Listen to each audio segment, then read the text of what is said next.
Alright. Alright. Oh, goodness. Ugh.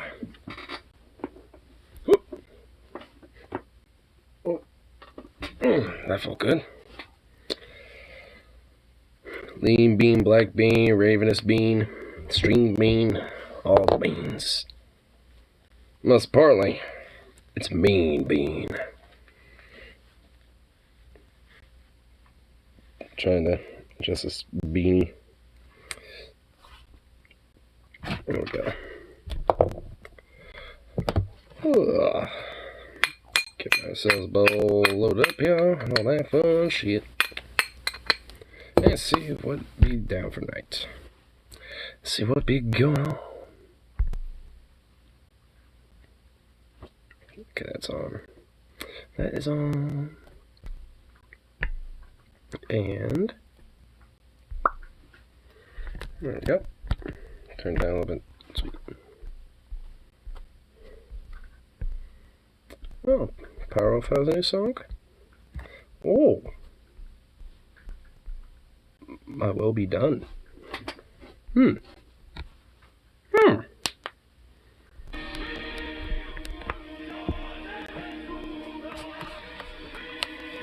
Alright, sounds epic already. I like it.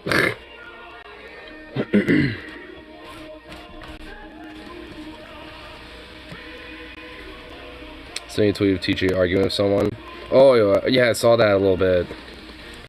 Dude, what is with a fucker, being like, hey, a 17-year-old eating a burger, being, nearly slaughtered by police is like, should be abnormal, and then some dork is like, actually, it is because, it's what the news does. They report on exceptionally, unique things, stuff, such as a cop almost killing a 17-year-old kid. It's like, what? So I guess the kid's on life support and shit. And also, I found out from the story, he had a friend with him in the car, and his friend wasn't shot at all. Like, even though he was basically like this close to getting eating a bullet, just as much as his friend did. Well, I guess a bunch of bullets. So I'm honestly kind of shocked that his friend didn't catch some lead too. Over just having some burgers and probably having a few edibles before that, so they can, I don't know, have a stoner moment and, have some munchies and have some burgers. Because, that's totally not something a 72-year-old would do at all,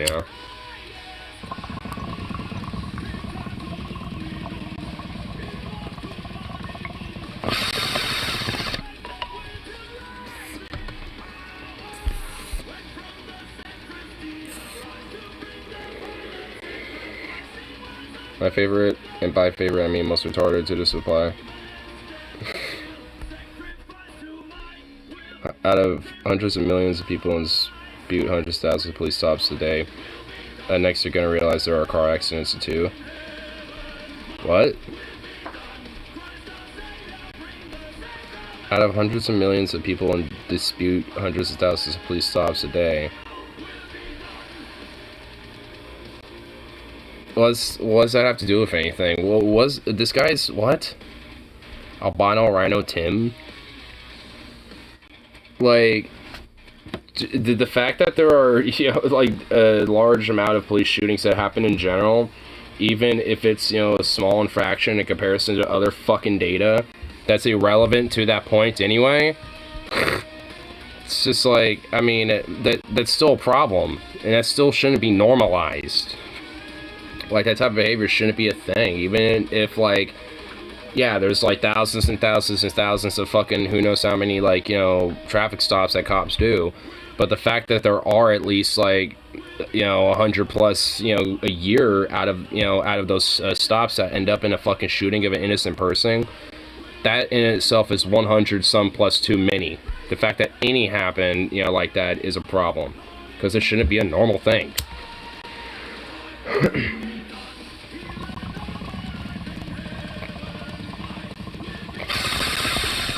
Like, I was reading it a little bit. Dude, there are so many people in that literally arguing about the semantics of it. Saying that, like, TJ's apparently the one doing all the semantics and shit. And it's like, what? It's like, how? It's like, you're the motherfuckers literally doing the semantics. Nitpicking shit. It's like, huh? It's like, okay then.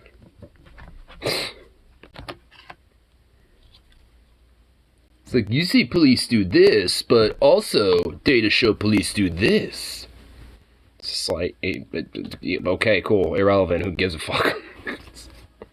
If anything, it's just trying to, like, not only, do semantics, but also kind of, partly do a red herring by avoiding the actual real problem.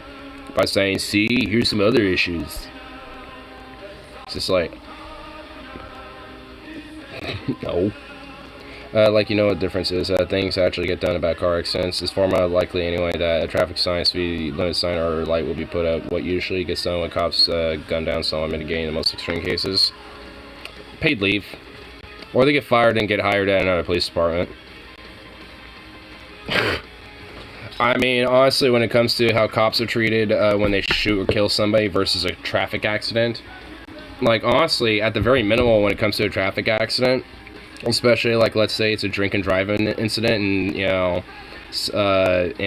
people died in the accident or some shit, usually there's, like, a memorial set up at the crash site. Because I've seen those around. Even around here, because honestly, with my high school, there were a few kids, and I've seen them before while I was in high school, and then, like, every now and then there'll be, like, one day they don't show up, but I see a few kids, like, usually, like, some of the chicks or, like, some other dudes, together talking about them, and they're crying and being sad, obviously, and it's like, over here, and it's like, oh, drunk driving accident, they died.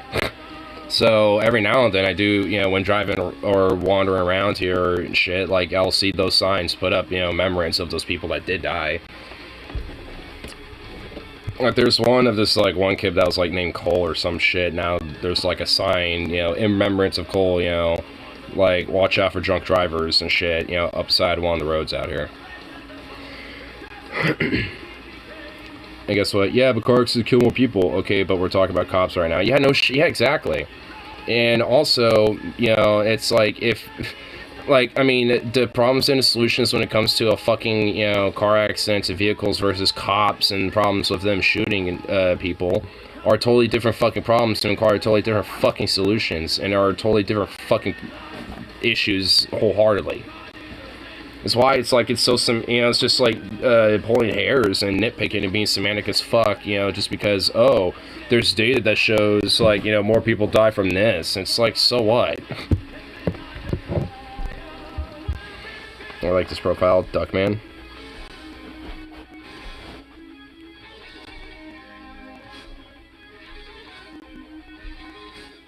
Closest match, anarcho-socialism, based. This guy sounds cool.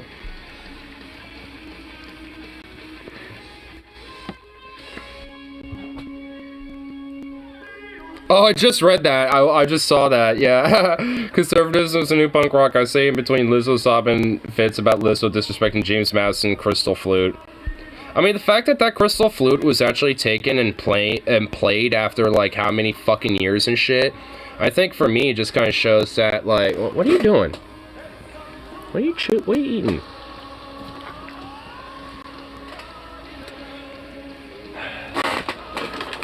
Here.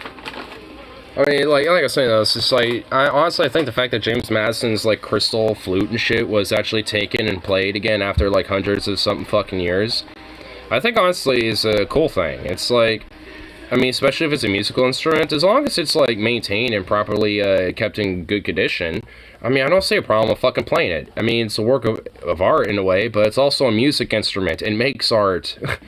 So it's just like, the fuck? I mean, what's, like, why just hide it away and just, like, have it, like, preserved in a box? Like, fuck that. Play it.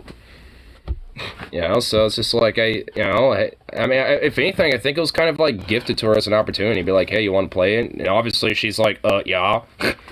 So they gave it to her to play for a little bit, and she was actually being pretty careful with it anyway. She was, if anything, she spent more time like trying to hold it properly without like a loose grip while so she can like actually try to play it, but she just didn't want to fucking like mess it up too much, because obviously if she drops it or something, that's gonna be horrible. So like she was being more careful than actually playing it. In fact, she didn't even really play it that much. She played it for like 30 seconds at most. Like she spent more time just holding on to it. So wasn't even a big deal at all. It's not like she was playing a part of like an ensemble. Which honestly, that would have been just fine as well. It's like, play James Madison's crystal flute in an ensemble of other like, musicians and shit. That'd been fucking dope. And she's like the lead flute player or something. So that would have been even more fucking cooler in my mind, honestly.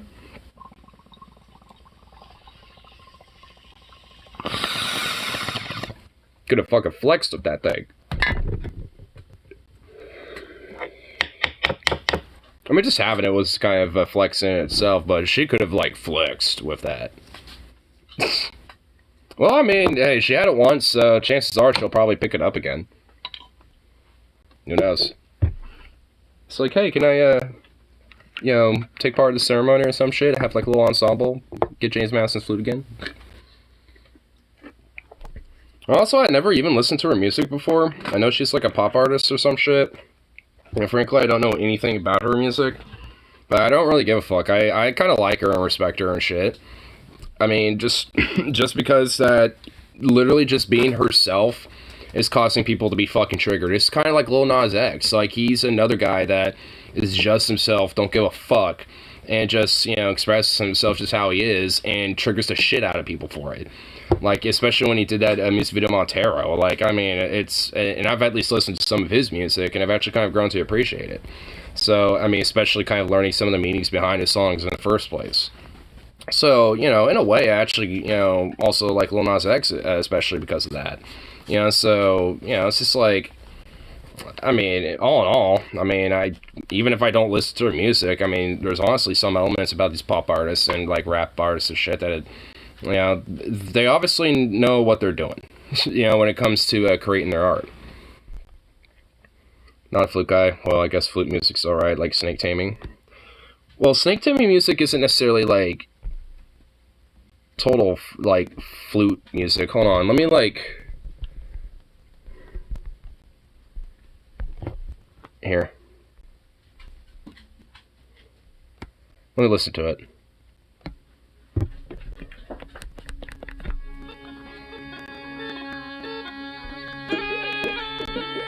Yeah, this is not a flute. This is a different instrument.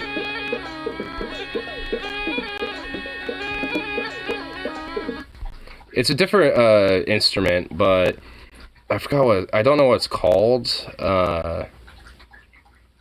Rajasthan folk music. Well, that's essentially what it's primarily called, I guess. At least music. Does it say what the instrument is in here somewhere? Nope. Oh, movies lied to me. Well, of course, they're just gonna say flute as like kind of a general catch-all when it comes to just like anything, and shit. That beat drop at 15:32 was out of this world. Oh shit, there's a beat drop. A song had a beat drop? Alright, hold on. Let me go back 10 seconds to that timestamp and let me listen to it.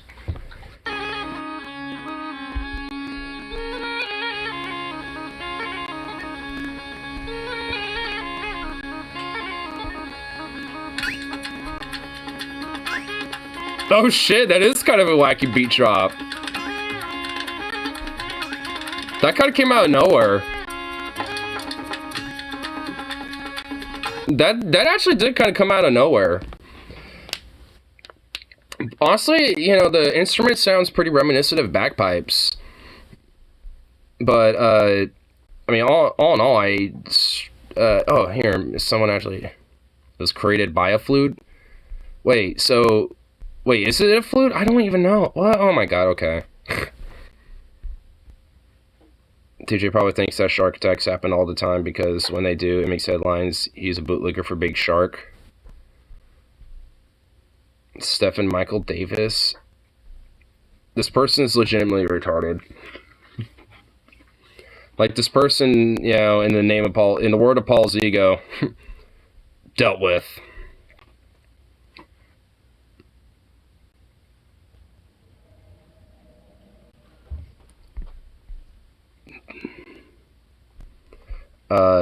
The Google machine tells me that the U.S. population is 33 million approximate. The total number of police officers is 70,000 K. And the total year of police killings, total number of police killings a year is 1,000, give or take. This could be much worse. That's the problem. The fact that it's already as bad as it is a problem, and it has been normalized due to the fact that it never gets addressed. Oh my god, the reply by that same dumb fuck. It's too high, but no one would call it normal. Yes, it is. You literally, yeah, I would. Because I am. Dumb fuck. Oh my god. Shit. Like, police brutality, you know, let's just take shootings out of it. Just police brutality in itself is a very normalized fucking thing that's systemic to our, you know, to the fucking country, let alone, like, city by city, state by state, department by department shit. Like, you fucking kidding me?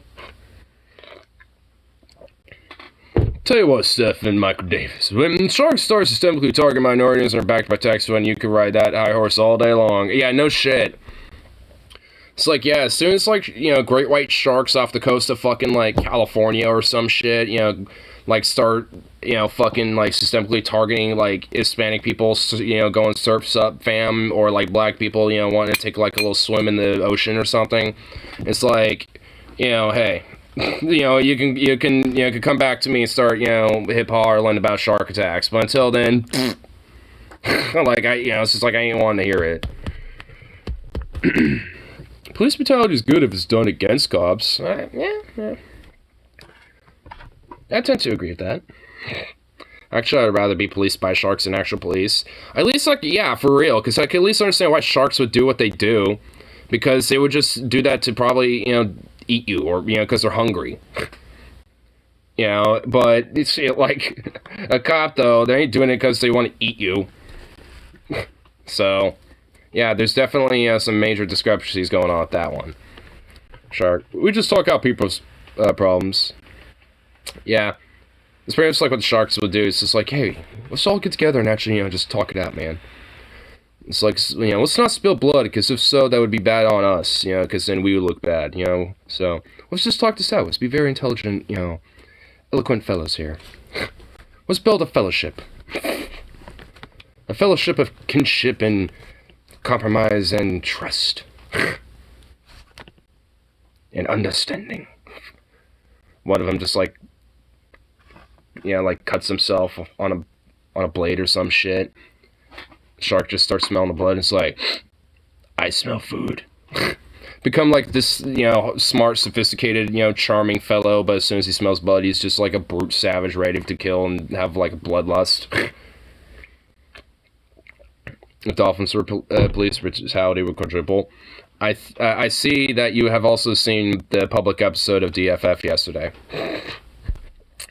Because, yeah, they probably would. Because, one, Dolphins would rise up and, you know, start fucking us. Probably quite literally, too, by the way. And, you know, and would, you know, take the revenge on some level. And also, yeah, they probably also would literally try to, like, fuck us. Very unconsensually, and it'd be very bloody and bad. Like, those fuckers are known to, like, literally do, like, you know, gang rapes and shit.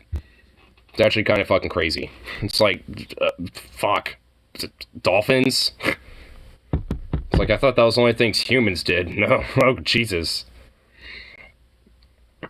I only saw the last half of that so far, the bumper sticker part and the grease trap. The first half with Paul's episode on the Dolphins, that one is, it starts off serious, but it ends pretty humorously. Because it starts off about, like, you know, the early beginnings of, like, human interactions with dolphins and, like, I forgot what they're called, like, dolphinariums or some shit like that. Or dolphinariums or whatever, like, you know, where, you know, people go watch, you know, dolphins do tricks and shit. And, like, and it just kind of, devolves from there. I'll spare the details. I'll let you, get enlightened as you listen.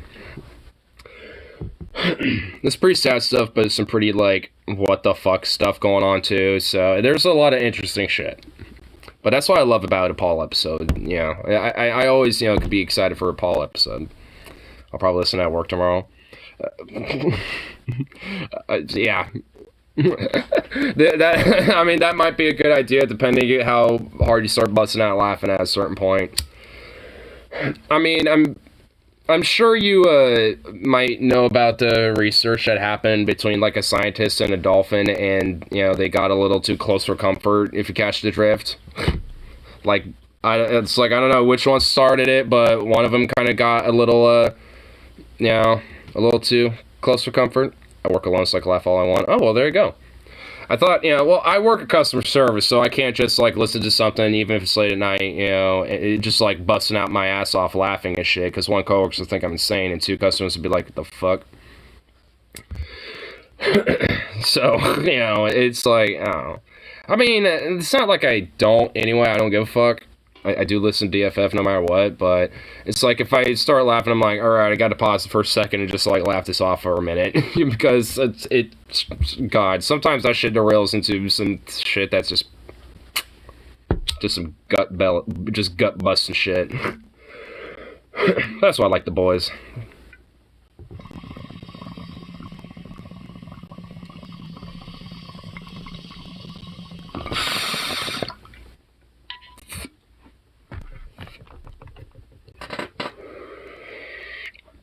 And yesterday's grease trap was fucking awesome, too. No, fuck that. You need to look at a customer's stone face dead in the eye and to bust out laughing for no discernible reason.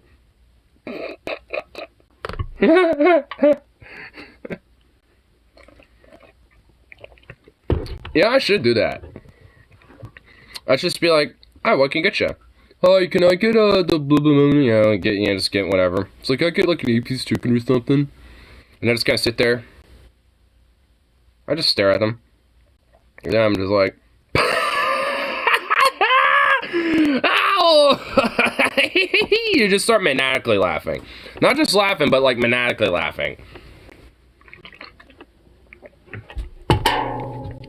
That slowly delves into like a and you just start into like an evil laugh and shit.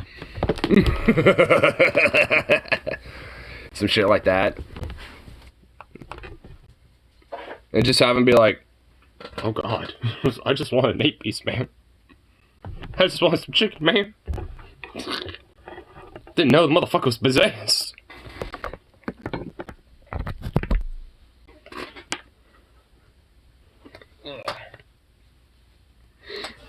Or just say some vague but concerning shit like, look at him and whisper, it's still with you. Honestly, I know there's at least one customer that is strangely enough, like, paranoid if he can't see your face for some reason. Like, because I remember the other day, he came up and he was like, oh, I'm going to probably get some. And I was like, hello. Yeah, and I was about to grab him some gloves. And then my other coworker who had his mask on walked up and he just went, oh no. And just immediately, like, walked away.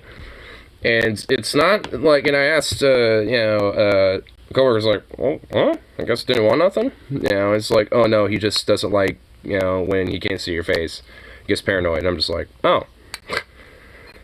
And I don't think it's like the mask thing itself, because he didn't even have his, like, really on that much. He just kind of had it, like, partially. So I don't even think it's that, but it's just like, I know, honestly, like, when it comes to, like, some people, like, it'd probably be, fucking with the wrong people and, thinking about it. He shit himself when his parents play peekaboo with him. Probably. I'm not gonna lie, the dude probably has, like, some issues, potentially. But, he was harmless, he doesn't do nothing. I can just tell he's kind of quirky.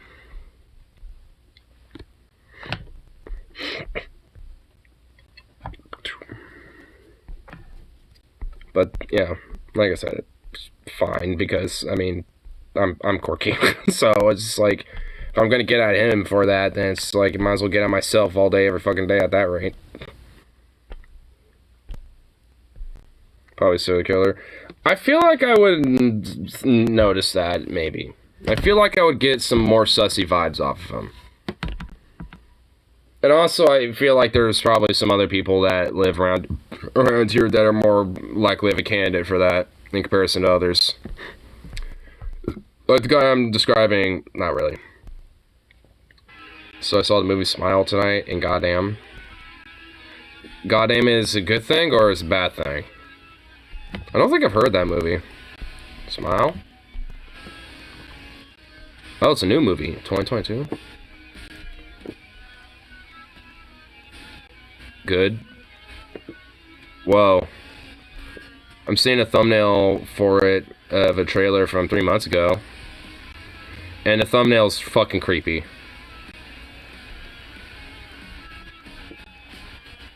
Okay, yeah, dude, yeah, this shit looks a little creepy, I'm not even gonna lie. After a bizarre traumatic incident involving a patient, Dr. Rose Cotter starts to experience something. It's like jump scary, but if they were good. So some jump scares, but actually good ones. Oh, fuck yeah. Every serial killer documentary has multiple people say, I can't believe it, and never would have thought it was capable of that. I haven't seen that yet. Yeah. But, I mean, yeah, like, cause all those people are like, oh, well, you know, I knew the guy, never do no wrong. He helped that old lady across the street the one time, you know, it's like, and also they tend to be like, God-fearing Christian types usually, so they're always having, like, the benefit of the doubt and blah, blah, blah, blah, blah. Like, there's just, they're, you know, like, I don't know, like, I'm just, like, they don't use their, you know, like, sus meter, you know, enough, where it's like, they don't have, like, their critical, like, here, let me question this, you know, part of their brain, you know, as, heightened.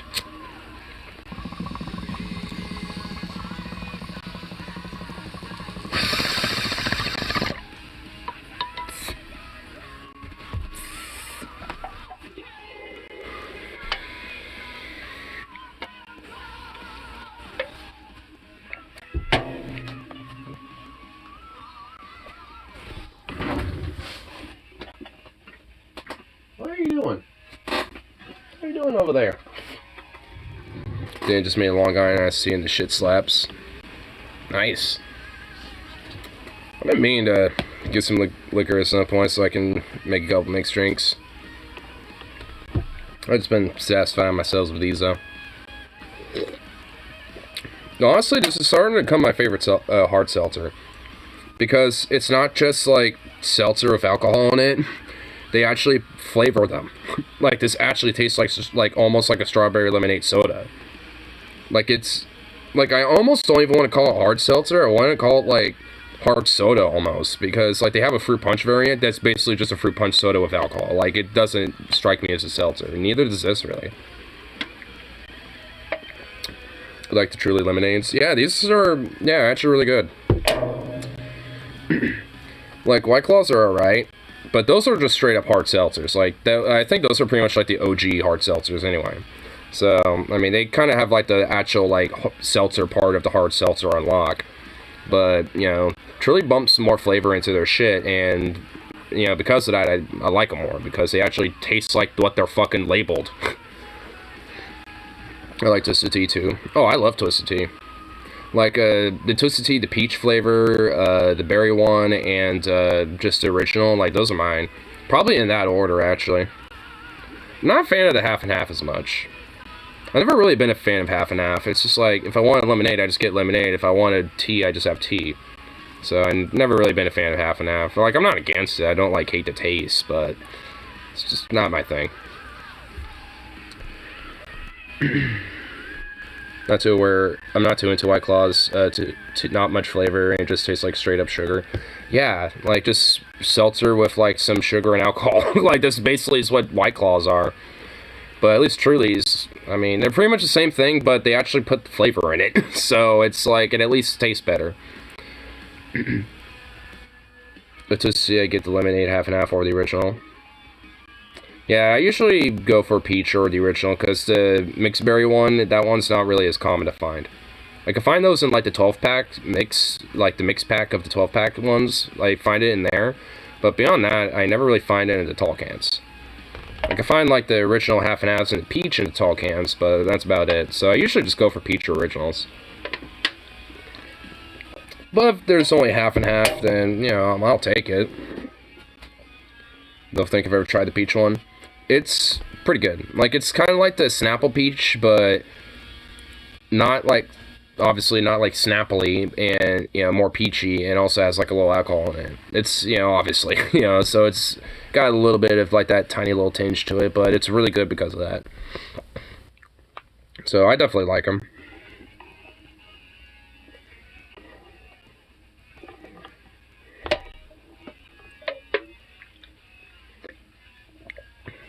But if you find a tall peach one, then I recommend getting it.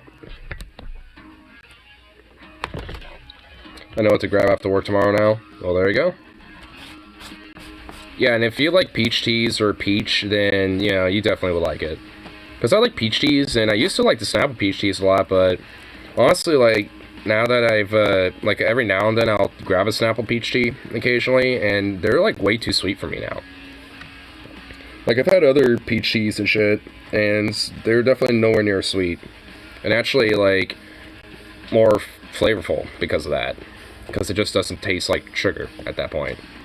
Like, it comes to a point where something's, like, so sweet, it's just basically you're just tasting sugar. And that becomes, like, just not good. I mean, it's not like it tastes bad, but it's just, you know, it's like I'm not there just to have sugar, you know? It really kind of goes to show how much sugars, you know, are in so many different things. You know, even though it really doesn't need to be there. It's like having a little bit, sure, but like, goddamn, I don't want to like have like half of my drink fucking sugar. That's like way too much. You know what, speaking of which, is there ingredients listed? Yeah, there is. How much sugar's in here? Just out of curiosity. There's about 3% of sodium. Added total sugars, 1 gram. Oh wait, no, that's serving. Per container is 2 grams. So there's 2 grams of sugars. Oh wait, included added sugars greater than 1 gram. Oh, okay. So I think it's okay. Yeah, so it's yeah, 2 grams. So there's not a lot of sugar in here. It's actually, you know, more flavoring, you know, and alcohol actually, if anything, with carbonated water. To kind of give it like a soda-y, like, you know, kind of, I don't want to say texture, but like a soda-y, like build makeup. Because like I said, it feels more like a hard soda that has, you know, alcohol in it, basically. Essentially is what it tastes like. For Long Island SC, I used 1 shot of Captain Morgan White, 1 shot of Tito's, 1 shot of Seagram's Gin, 1 shot of some old tequila that I don't know the name of.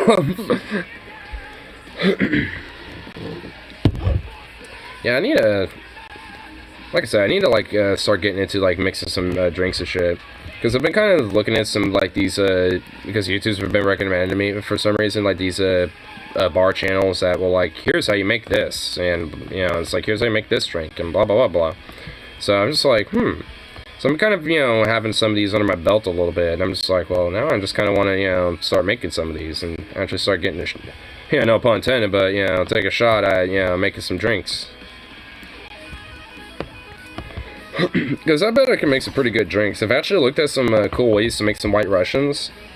And at least in, you know, like different variations of them.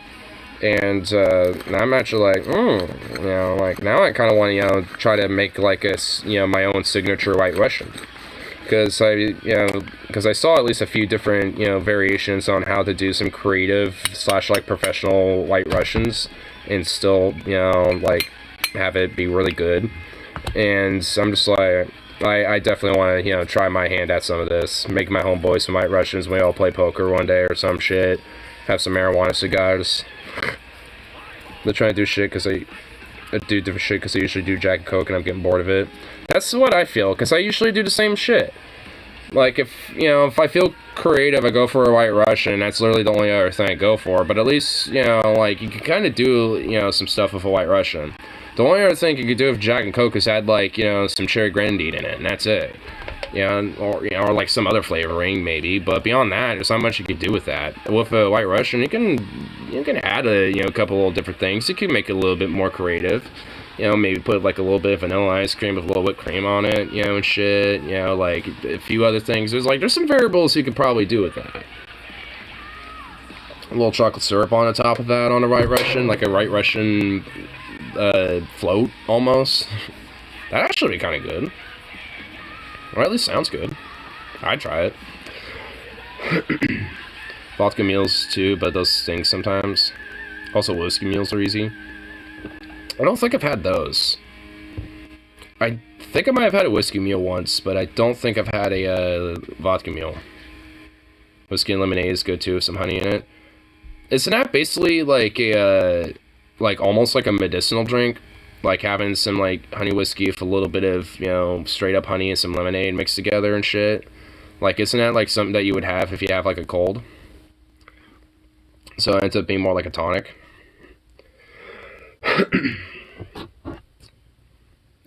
Because I know I've had that before, like when I've been sick when I was a kid. Because my dad would have some whiskey and shit, and he's like, here, have, under my mom's, like, super, like, underneath my, behind my mom's back, he would give me that, and it would actually help me feel better, legitimately. He never would tell me there was whiskey, and he'd just say that this will help me with my cold, and it tastes good, because it tastes like honey lemonade in my brain, with a little bit of, like, this, a little bit of a burn to it, but I didn't really know what that was outside of thinking, he probably gave me, like, a little bit of cold medicine in there or something, to help, wash it down. So, like, I mean, at least for me, I know I've had at least those in the past, or at least, something similar to that. I know at least, like, whiskey, honey, and then, like, and, like, one or two other things added to it is basically like a medicinal tonic.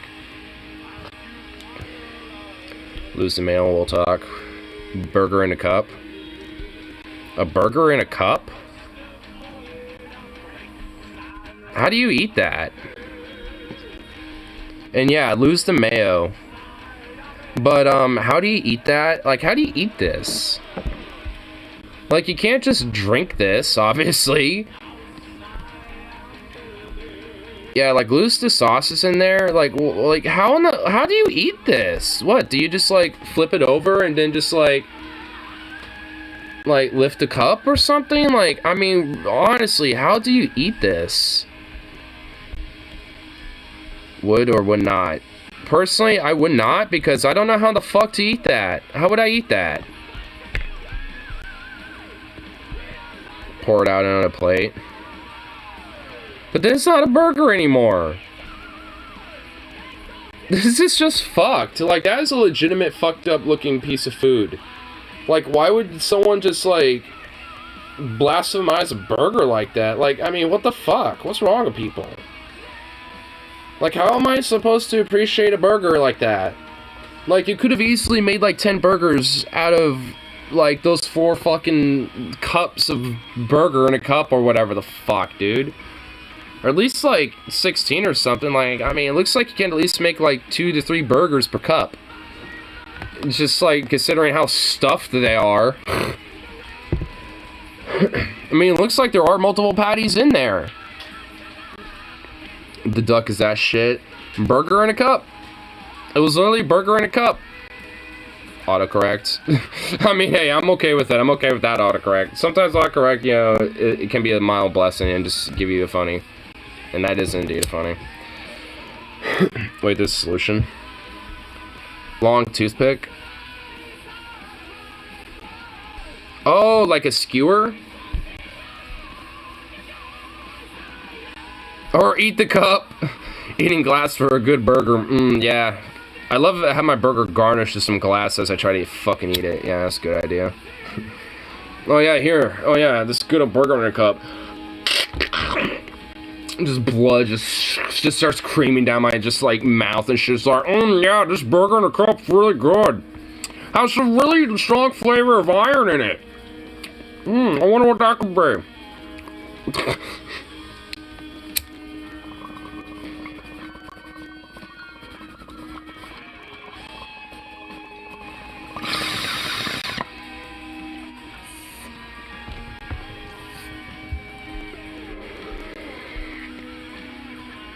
Don't be arrested and don't put the burger in a cup. Yeah, I don't know why someone would put a burger in a cup. It really just doesn't make sense. Oh shit, someone responded with something here. A Pokeball pizza? Okay, you know what? This is base. This is actually a creative way of doing pizza. It's like, so you have a pizza and you want someone who wants just cheese and you want someone who wants some pepperoni. Divide it with olives.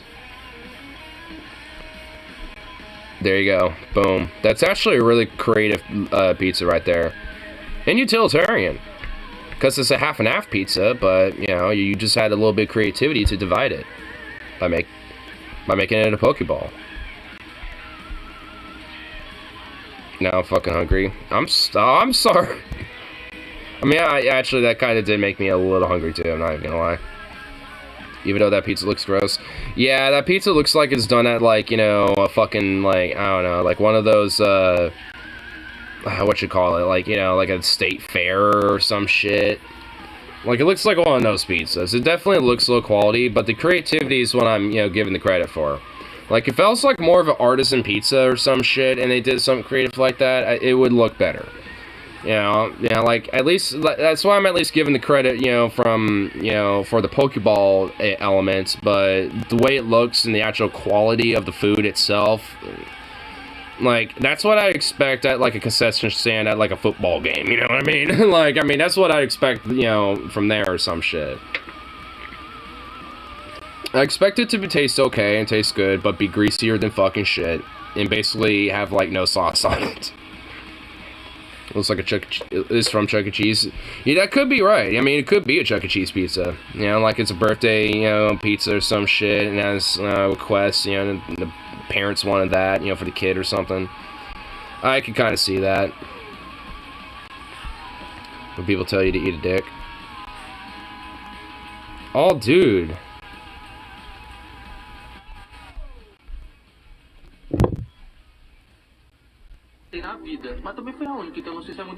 I don't think I could show these because it's very phallic in nature. So what are these?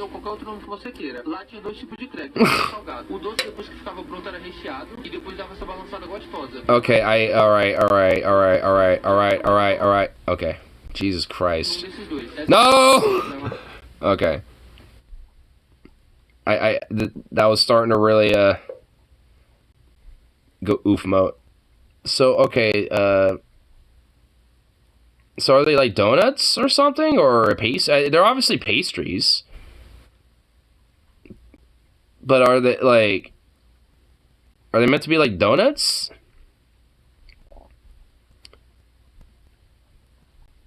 I think they're meant to be donuts. I'd eat them. I'd totally eat them.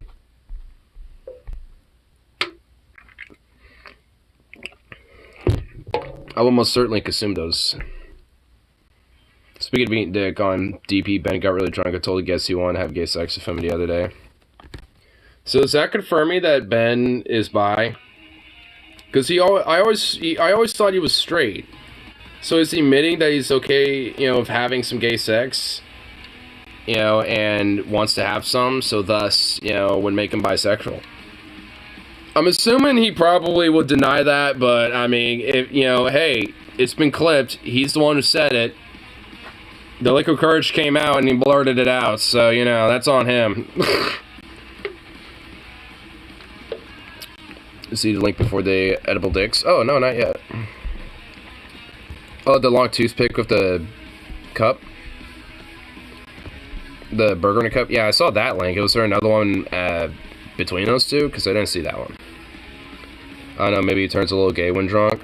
I mean, I do too, but that's because I'm bi. So it's okay for me to be a flamboyant gay fuck. You know, so, I mean, What, you know, being a flamboyant gay fuck when drunk, you know, because I'm bisexual, it's understandable. But a straight guy doing it, you know, kind of, you know, it implies questions. It implies some questions about one's sexuality. But like, you're straight, but you get gay as fuck when you're drunk. Are you straight? You know, it's like there's some like questions that, you know, start appearing there. Right above the Chuck E. Cheese thing. Yeah, there's no link in there. I just see the toothpick one and then the eat a dick one. Guess you might have to resend the link because YouTube is being gay.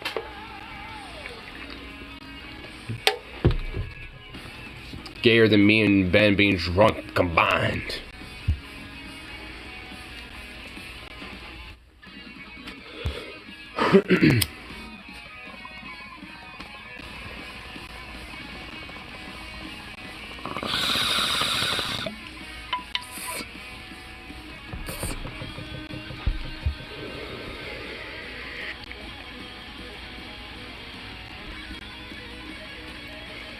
It's hard to tell if he thought he was being funny or if he was just too fucked up because he literally passed out on stream and Billy had to come back to end the show. Oh my god. Man, see, I've gone to, you know, there's been times where I've gotten pretty drunk on streams before and shit, and I could tell I'm, like, too fucked up.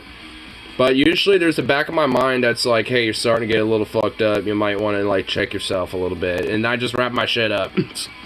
Like, I mean, you know, but I guess, you know, for some people, that little back of the brain, like, hey, you might want to, you know, tend to yourself really quick, you know. Like, I guess for a lot of people, you know, that just doesn't click with them quite yet. Or it hits them way too late, and by the time they actually do start checking themselves, it's, you know, too late. Thought the Christian fascists got all the fun, but we can't forget about the good old moronic Muslims. Democracy Matters were the majority. A sign read and held by a Muslim man Monday night at the school board meeting in Dearborn, Michigan, where hundreds gathered to protest against LGBT books. While 6 books have been removed already, the crowd was still unsatisfied with the board.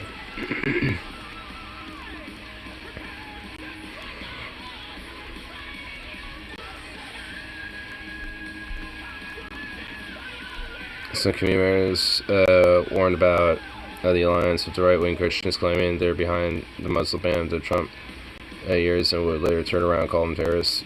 Osama Silblani, or the Dearborn-based Arab American news were the allowing. I wrote the following on Facebook. I'm not reading so much.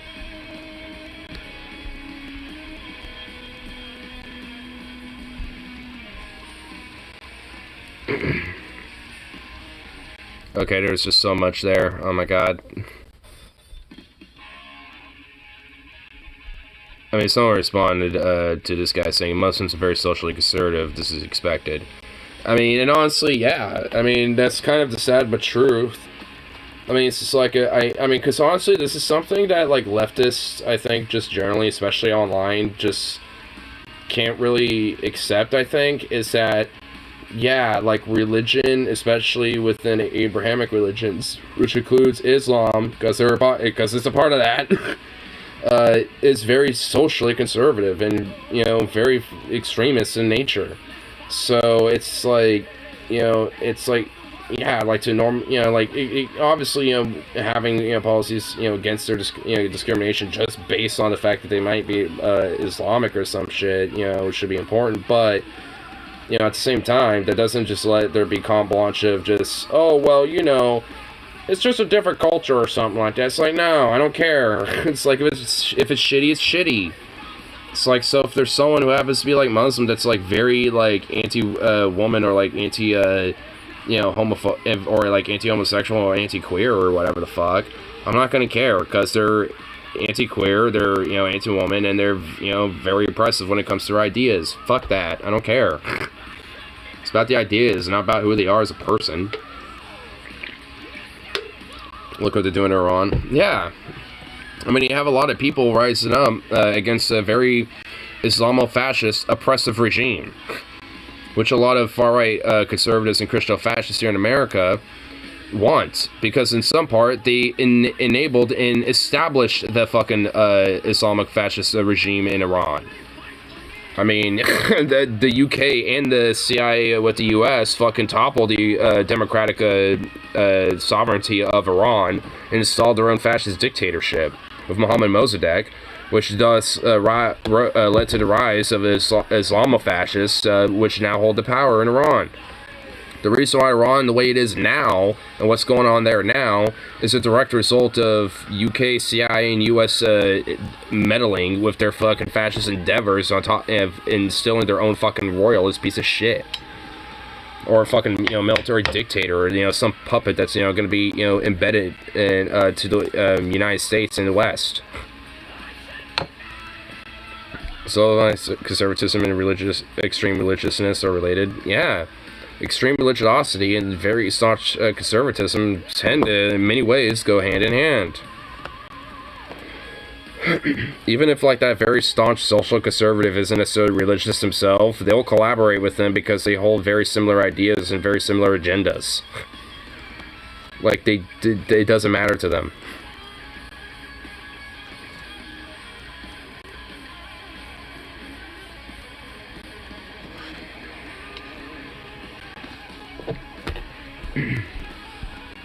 I mean, it's just kind of like the one thing that, really kind of gets me a little bit about, like, some lefties and shit when it comes to, like, the issues with Islam is that, like, yeah, I mean, while there is legitimate discrimination that happens towards, people who are Arabic or happen to be Muslim and Islamic, I mean, it's, like, we still can't just, overlook and just, like, undermine the whole premise of what the initial, like, root of what the religion is, which is extremist and very, backwards and draconian and very oppressive.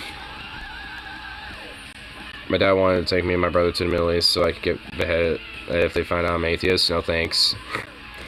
Yeah, no thank you. Though I think when it comes to tourists, there's policies and laws where tourists are pretty much, made as exceptions in the laws when it comes to things like that. So if you happen to be an atheist that's visiting, in the Middle East and shit, it's like you probably wouldn't likely be beheaded. If you're a native citizen, one of those states, yeah, you probably would. Being Arabic and Islamic are not the same thing. Yeah, they're not. Though to a lot of the bigotry that happens towards people of Arab or Arabic, it's usually done as by proxy that the fact that, oh, you must be Muslim land, or even people that are Sikhs, they're like another group that basically gets lumped in as Muslim, even though they literally are not. They're a totally different religion that isn't even based on Abrahamic beliefs whatsoever. So I mean, it's just like, at least, to the mind of a bigot, being Arabic or being Muslim, essentially being the same thing, even though it literally isn't. It's just because, being Arab is, like an ethnic background, while being Islamic is a religious identity, because you believe in said religion. Hey, Jesus, hey! No, hey! Shut up! You're home late. Yeah, so I'm just trying to keep listening to you for a little bit. Damn dog. I know, dude. My dad left him in here, so he rummaged for shit. I'm not mad at him, more so than my dad just not giving up flying fuck. What's your day? Not too bad. Yeah. Got called in. At least your day went good. I mean, I had to get called in, so it wasn't, like, great, but, because I was initially going to try to hang out with the homies, but that kind of got botched just because there was a lack of communication with everyone else, so I was like, well, might as well get called in and get extra hours, fuck it. My brother's sister's dead. Really? Damn, dude. Yeah, that's fucking terrible news for my mom. Shit, dude, that sucks. I could tell something wasn't right when I called my mom. I called her at like 7. Yeah. And, I can tell something wasn't right because I can tell In her voice. in her voice. Yeah. She's like, oh, I have some terrible news. I don't want to tell you because you're at work. I'm like, Mom, what's going on? She's like, Shannon's dead. I'm like, what? She's like, Shannon's dead. So you want to know why at all? No, they're doing an autopsy. They don't know why. Oh. And So obviously my after mom- autopsy they'll find out. My mom thinks it's fentanyl. Fentanyl? I mean, I don't know anything about what her background was. I mean, I don't either, but it's just one of those things that if your mom thinks it's fent, then maybe she probably knew that possibly she might have been a user in the past, maybe, or recently. no, Shannon only smoked weed and drank. She probably got if she got it probably got laced. I guess, possibly, but I mean, fent's Because I've generally heard from fucking fent's generally pretty fucking expensive, so it's like I've usually heard- for a drug like that. I've heard fentanyl basically if you touch it you can die from it. I mean, it's not touching it; it's ingesting it. Like you'd have to But like if ingest it it, gets or into your skin, it can kill you. well, yeah, like if you have like a fent patch, yeah, like some, that way. But like if you had it like as like a powder form, or like a liquid to ingest, I mean, if it got on you, it wouldn't necessarily. If you smoke weed, it's gonna fuck you over anyway. Oh yeah. What's my new one? Oh, nice. I think I've had this brand before. JBL? Pretty sure, huh? I think I've had one of their Bluetooth speakers. I have one. Actually, you know what? I think one of my old ones that I used to have for a long time was a JBL speaker. Small square one? It's not a little. It wasn't a small square one. It was a. Does it look like mine? No, no, it doesn't look like yours. It was a different one. Yeah, I got that terrible news too. Yeah, So jeez, I've had a man. shitty fucking day from 7 o'clock until I got off. Damn, dude. And I really want to drink, but I have to go to work tomorrow. Yeah, I'd say I'd give you one of my other ones I have in here, but I mean they're both these. What? These. It's like honestly the seltzer that I'm actually legit liking because they have more flavor in it. And they actually are kind of flavorful. The fruit punch ones I think are my favorite. This one actually tastes really good. That's what I mean. That's weird. They almost feel like they're hard sodas more than I've like had a seltzer. Trulies, but they fucking taste like shit. Some of them did. I think it might have been like maybe like an original or mixed berry one maybe because those ones are but this one and the fruit punch ones are actually legit really good. That is the one I told you that I was waiting for. Mm.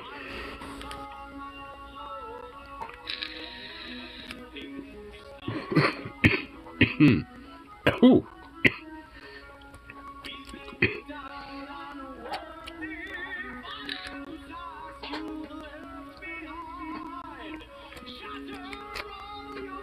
It's good flavor. What do you think it is? It's a distinct flavor. It is, but I can't put my tongue on it.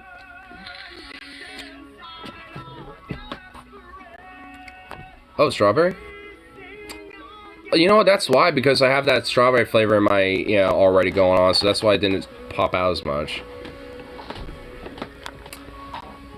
Sad boy strawberry ice. Ooh. And you don't taste the fucking menthol on it. Yeah, let me give it a little whiff of it. Yeah, push down. Oh my god. You gotta keep them. Give me it. Give me it. I figured it out. I'm a big boy. Ooh, that is You don't fucking smell the menthol, and you get a little hint of it, that's a really but good. it's not as bad. Yeah, that's a good smell. I like that smell. Oh, what's this? Musical chaotic.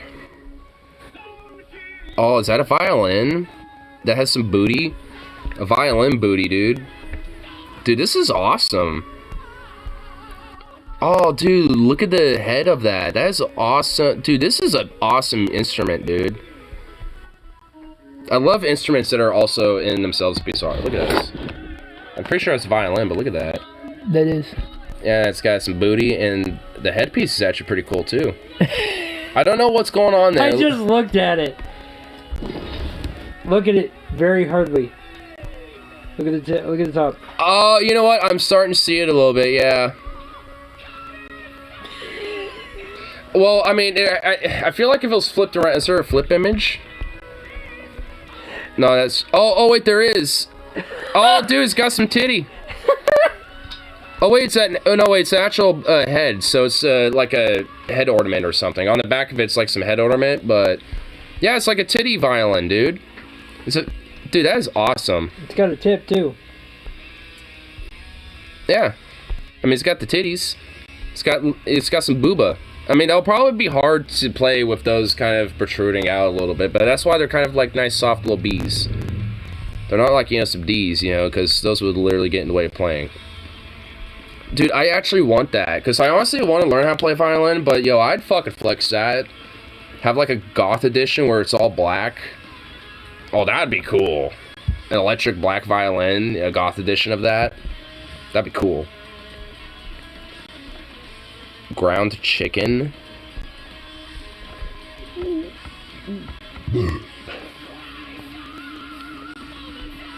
That looks repulsive. That fucking looks repulsive, dude.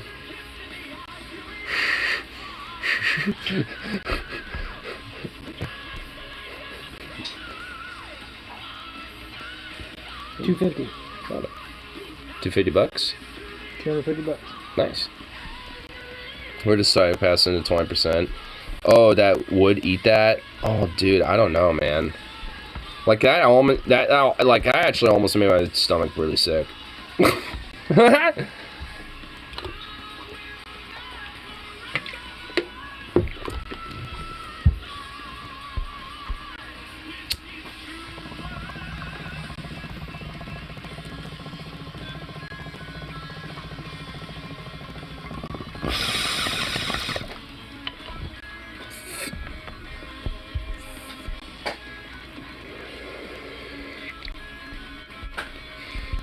Here, let's see what is Kanye doing. Oh, I think I heard about that. Targetized Halloween leggings for cats, so I did what I had to do. Would you feel comfortable making eye contact with those people that would eat ground chicken that literally looks like repulsive, like gray amoeba meat worm things? I don't think I would. No, I wouldn't. I literally wouldn't. I would question their judgment of life. Because if you gave them, like, rotten beef, you know, and, like, hey, would you eat this? It would almost look like that a little bit. You know, like, literally, like, the very beginning stages of, like, meat that's rotting. Like, you know, so it hasn't, like, hardcore fermented, like, the fuzz ain't there. You know, none of that shit's there yet, but the meat obviously has distinctively changed to the point where it is inedible. Like, if you, like, you know, were showing that as you just plopped it on the pan as you're cooking, it's like, would you eat this when I'm done with it? Those same motherfuckers would say yes, and they would get sick and die. And I would be at Aleister Crowley laughing at him, saying, you deserved it, ha ha ha. Darwin Award, bitch. And we'll give you the Aleister Crowley participation ribbon, you know, to boot.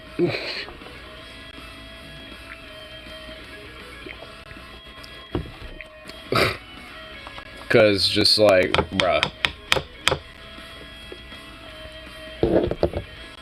And before I cook it, I'll also cook, like, some fresh meat for myself to be, like, you know, and hide it away. You know, and just be like, hey, yeah, I'm making this for both of us. And then, you know, and they walk off for a minute, I finish cooking, I prep, you know, the dishes. I put the real, fresh, good meat that's all nice and, delicious right in there. And then I put that rotten shit on their plate, and, you know, so I'll be fine, but they'll get fucked up. It's like some spy shit, man, you know, it's just like, hey, you know, it's like I got a good dish, but they got the dish with the secret pill in it. And then, you know, there's some double espionage where the plates get switched, so I actually get fucked and die. And then, you know, the person's just fine because they had the fresh meat, because they actually knew my plan all along. Dun dun dun.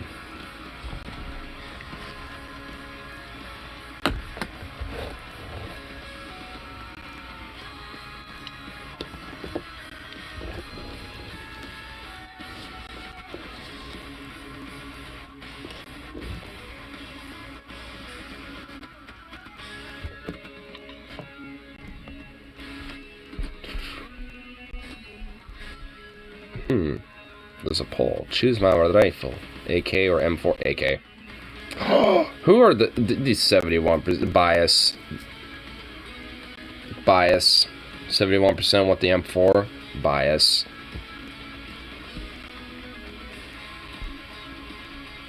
You're just looking over at me. I'm just like. I mean, it's. Oh, he's got a phone call now. No. Here, proper ground chicken. The best ground chicken burgers.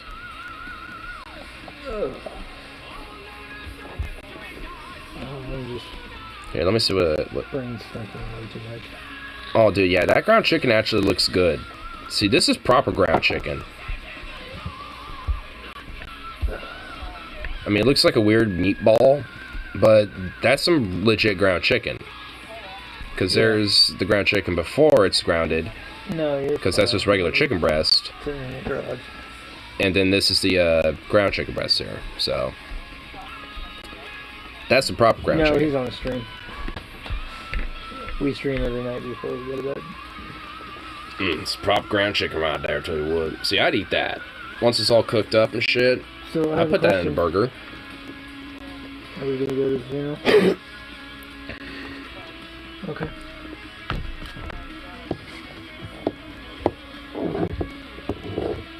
Just let me know so I can get days off so I can always come down. Okay.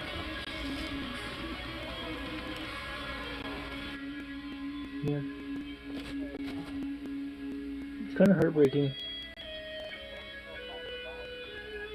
Well, I didn't know her so much, so I mean, it's just kind of one of those things that I mean, what I knew of her, she was really nice. Salt Pearl Fruit Loops versus Right. Twix and 71% chose Fruit Loops. What the hell's wrong with y'all? I mean, between Twix and Fruit Loops, I mean, I probably would choose Fruit Loops, but I mean, it's not really like literally, you know, some sort of like, oh, it's because they're somehow fundamentally better. No, I mean, I definitely will fuck with some tricks. I'll eat some tricks. So, I mean, the only reason why I'm thinking of Fruit Loops at least just because it's the most recent cereal I've had. yeah. Fruit Loops are better. Yeah, Oh, it shit. does bring me comfort. I was kind of sad today. See? And this lady was walking. And I'm like, "Come here, baby." She's like, "You want to pet it?" I'm like, "Yeah." Made me feel better. I got to pet a dog today. So. Aw.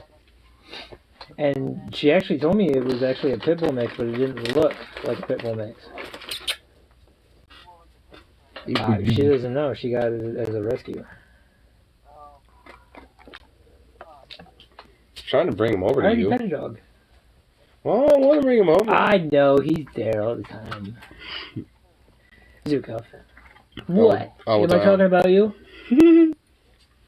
I will die on this hill. Tricks have better crunch. I am not like hardcore like gonna die on one hill or the other about that one. Like I like both. I thought of drinking tonight, and then I'm like, no, that's not gonna be good. I mean, because at least for me, It won't. yeah, like It won't ease anything. I probably like Fruit Loops a little better, but I mean, it's not that big of a deal one way or the other. I've had tricks in years because I'm not a child. Yeah.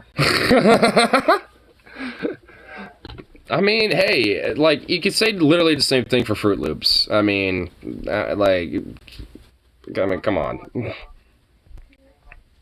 Well, yeah, I'm just.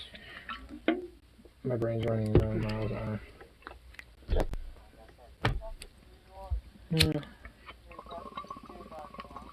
Yeah.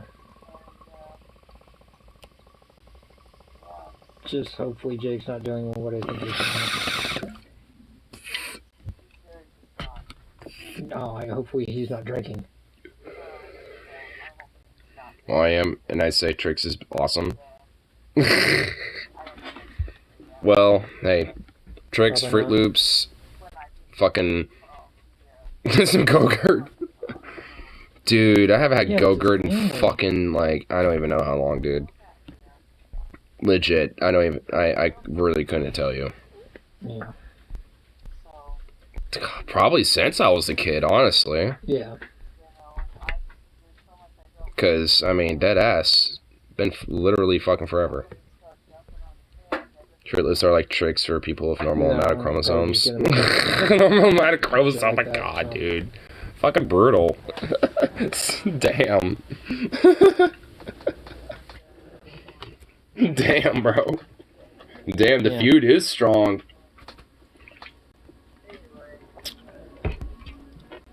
I'm just gonna play both sides. I'm gonna be like Clinton. I'm gonna play both sides and be centrist on this one. Alright.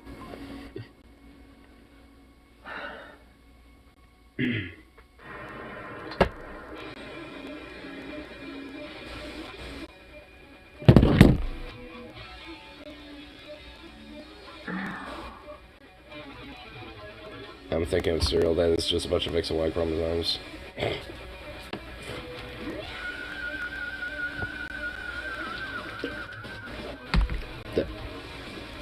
The X and Y is a cereal. My brother's so fucking distraught right now. I mean, I can imagine.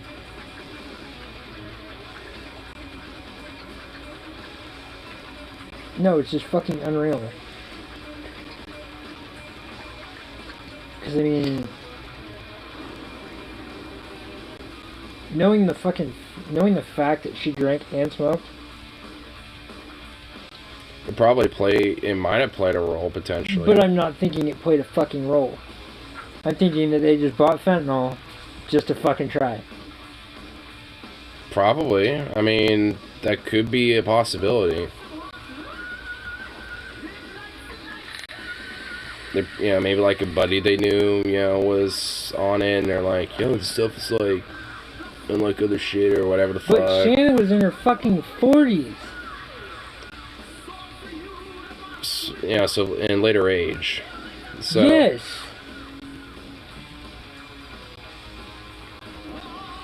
I just hope my brother's not drinking. Was he like formerly an alcoholic? My brother? No. No? No, but his dad was. Oh. So there's a possibility that he could become one, in a sense. Because No. Drinking doesn't take the fucking pain away. Well, obviously it doesn't. But...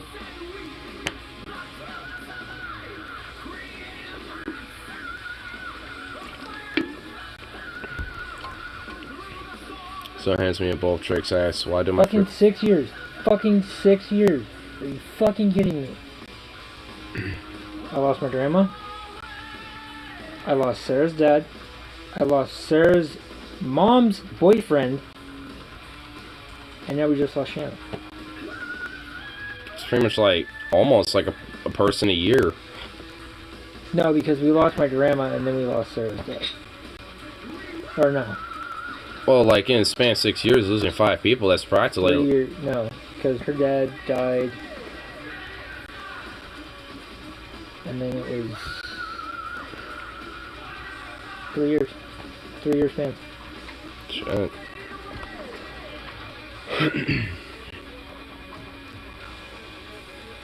Yeah, I mean, it's kind of what happened with, like, 2020, honestly. Well, with me. see, this is a fucked up thing.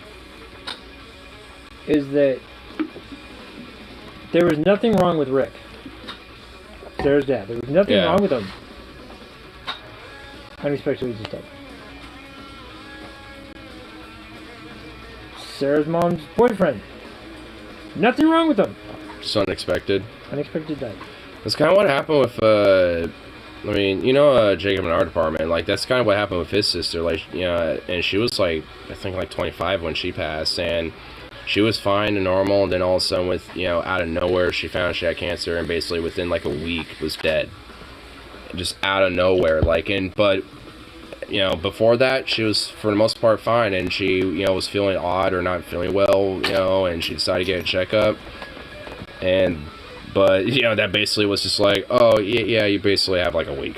It's just, like, and it was just unexpected. And, it's just, like, just fucking, like, freaky shit, in a way. I mean, she wasn't my family. She's my brother's. Yeah, but... But I knew everybody. Yeah, and so there's, like, still at least, a connection to, to an element about that. Jake's actually my half-brother. Yeah, stepbrother, basically. No, half brother. Yeah, Same mom, different dad. pretty much how my brother is. Same mom, different dad. Oh, that, you know, honestly makes me wonder, like, what my brother's dad's, what's going on with him, because he's Iranian, and he was, when my mom was with him, he was a student visa going over here for college for, like, videography and They video never got directing. They never got married? He was Shia. He was a Shia Muslim, and my mom was Christian, and so there was a little bit of conflict, and he actually gave a letter to my mom's like, if you know, don't be upset, but if I don't, like, return or something like that, because he was very conflicted, and he knew that if people back home found out what he was doing, he would have his life at risk, and thus her life at risk. And it's like, and that would have been very fucking serious. And he had friends that also had student visas that he was with as well. So, he knew some. Your dog's a dick. God, that fucker. But yeah, so he knew that there was. He's a fucking dick. What the hell? What a dish. What dick. That's why if you choose on my new one, I'm beating the fuck out of him. I don't care. Jesus. Man, what a motherfucker, bro. No, if you choose up my new one, there will be an ass beating. Because that bag, I can't get for the same fucking price I paid for it. Yeah, like. Why do I want...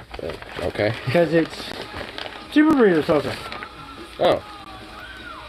Dark of the flavor for Valsies. Hey, what's up, Sprip?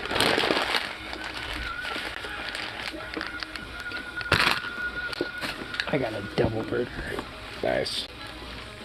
Wait to Sukov do this time. You Shoot up my fucking bag. His backpack, like some of the, like, clips.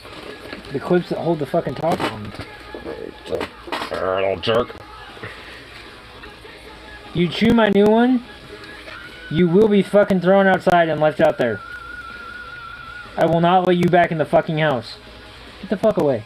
Oh, I want to eat my fucking... my fucking... Let him eat Sukov, but give him some love. Menace Sukov arc. He has honestly been a little bit of a menace, lately. He has been kind of having a legitimate terrorist arc.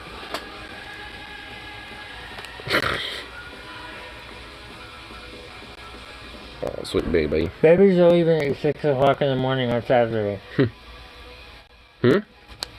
My babies. Oh, the kitties? Mm-hmm. Aw. Needs a cat transplant. I do. I mean, he needs to, like, Sukov just needs to, like, just chill. Like, he already, like, my dad forgot him in here, so he already rummaged up and, like, chewed up a bunch of shit.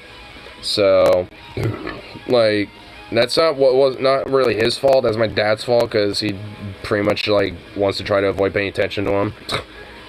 Because he doesn't think, like... I know when your dad left him in here.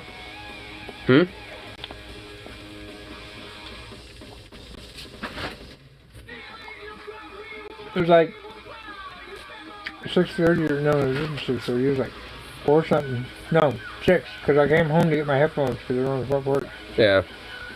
And I was leaving, and I heard his footsteps. His footsteps behind me.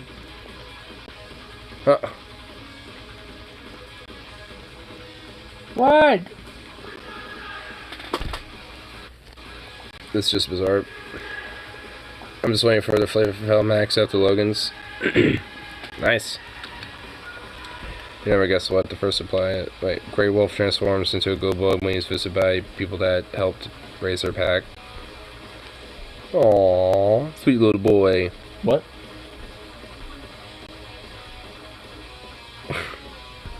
This Grey Wolf. Just being a little sweet fluffo. And wait, what the fuck is this down below? Men get an amazing blow with the male rose. Wait, what the hell? Dude, what in the yo? What? Yo! Maybe I'll get some food at campfire. What's the worst thing that could happen 10,000 years later? Oh my god, dude. You need to play Night Squad sometime. Oh my god!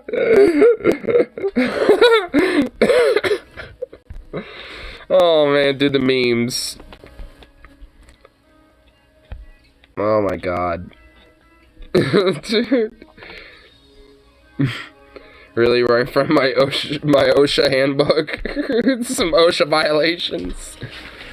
Come with me and you'll see a world of OSHA violations.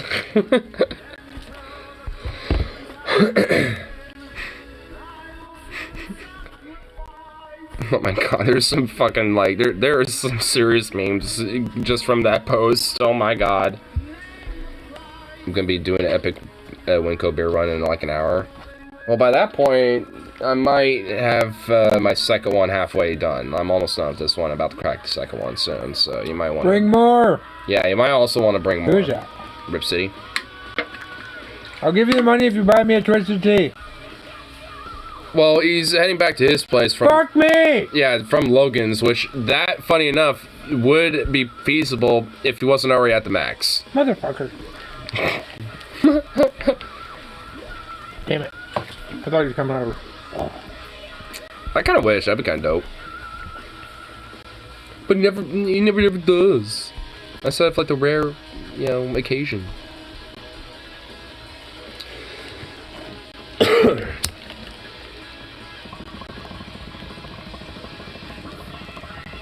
I'm sorry?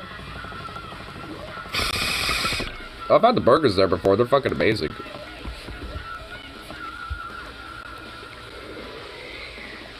I'll be going to Bivatonis because that's closer. Well, yeah, because that's more where you live. You know what's funny? It's just the same as the Super Burger. Pretty much. What ties the motherfucker all together is the fucking $1,000 dressing on it. Also, amazing. Yeah, also, I think with Super Burger, they add onions to the ground beef, while, at least for the regular burgers or double burgers, they don't. I don't know. At least for me, I've noticed. I mean, essentially the same thing, but they're also kind of more like a hoagie as well. Like on a long bun. They're still fucking amazing, though. Mm-hmm.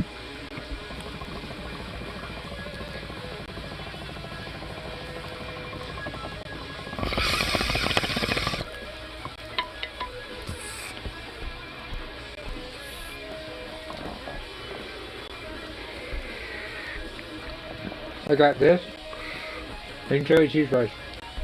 Nice. As much as I paid for a burrito, I got two things for the same price.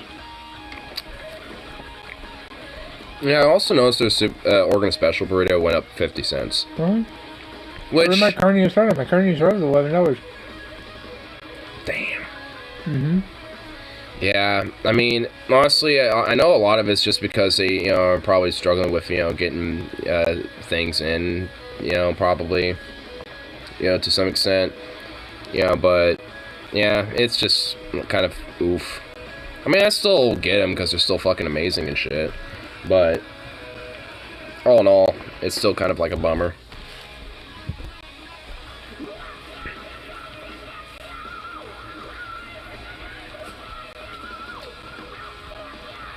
Oh shit. YouTube just recommended me after 6 days of being out, but Russian soldiers demand pay after mobilization, so they're not even getting paid. Of course. Why am I not surprised? Isn't it like, you know, required for soldiers to at least have some fucking pay, you know, for the shit that they do? Like, pretty much every military does it. Like, you get paid. Some. Some? Because you don't get paid for boot camp. Well, not for, like, boot camp, but once you're, like, actually, like, in the service and as a service member, you know, and shit like that. Yeah, but you get paid shit. I'm sure it is shit, which is fucked. I mean, it should be better pay. My better reserve is you only got paid every fucking 2 weeks. Ugh, lame. But he would go he would go for, like, 1 weekend out of a month. I mean, that's at least alright, but still, I mean, considering how the pay is relatively shit, I mean, considering the job that they're doing, it's like, fuck.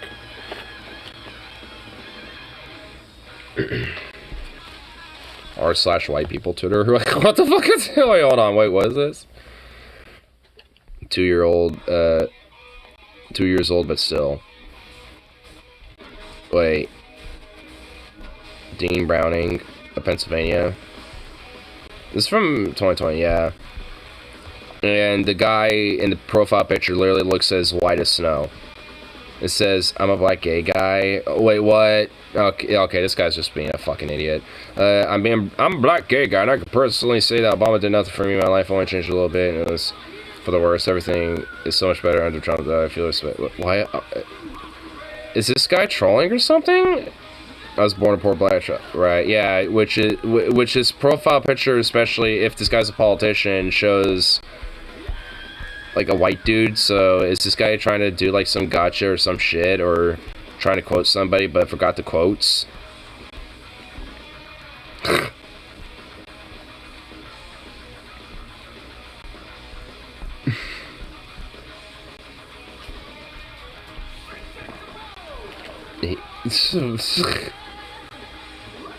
What percentage of black guy butt posts are like this? Even though it's not even from a Dude, tonight sucked. Well, yeah, I mean, I can imagine it did find out, you know. No, our fucking toe went down twice. Oh yeah, because the internet went down. I overheard the intercom about it. Like, because funny enough, at least at the deli it never did, because I was able to check people out for like debit card purchases and shit, even though the rest of the tills were down. Mm-hmm. And honestly, there was like, you know, there were a couple people in line, but as soon as they heard that and they were kind of listening, they're like, and they all just immediately walked right out. And I'm just like, well, that kind of helped clear out a rush. Funny enough, but okay.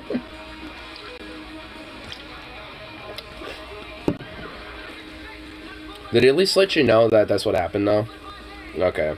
I would say it's, if you're all just left to, you know, to figure it out and just hope for the best, and it's just like, that would have been just shit. I mean, it would have been shit today, because I honestly found out there was 2 people on the shift for closing tonight, but one of them didn't. But the other one didn't realize they were, because they're not scheduled on Tuesdays, and they had that as unavailable.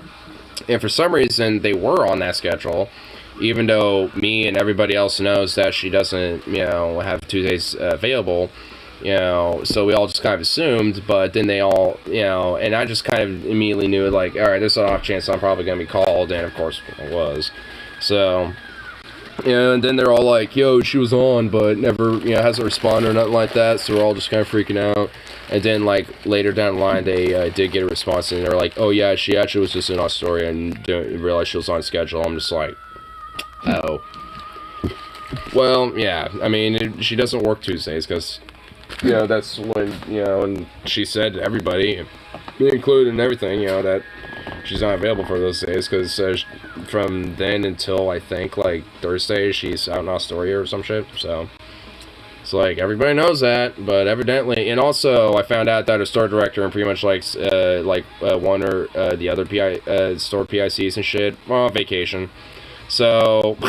Yeah, so basically there's no, like, actual manager at the moment in the store concurrently, and for our department either. Like, so it's just like, we're basically just, like, fucking SOL beyond belief right now. Which, luckily, there's not much to deal with in the sense of bullshit now. And actually, it's pretty fucking chill outside of customers at this point. But it's still just like, oh my fucking god. So now you know who the problem is. Hmm. You said it's been chill, right? Yeah. So you know who the problem is. Yeah.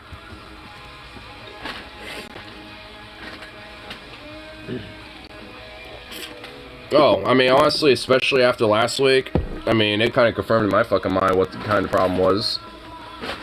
I mean, especially considering that I, like, got scapegoated and fucking gaslit over shit that I didn't even fucking do. It's like, yeah, I might take a little extra longer fucking breaks and shit, but no goddamn fucking 50-minute goddamn break. I might, like, honestly, I might do that for lunches, but, you know, and honestly, it's like, outside of just me... You're not getting paid for the fucking lunch. Yeah, it's like, so honestly, they can't bitch at me about skirting the clock. If anything, they, you know, just can bitch at me about, you know, needing to come back properly on time or whatever. Well, see, that's the funny thing, is that you walk faster than I do. Yeah. I can leave home I left home at 1:40.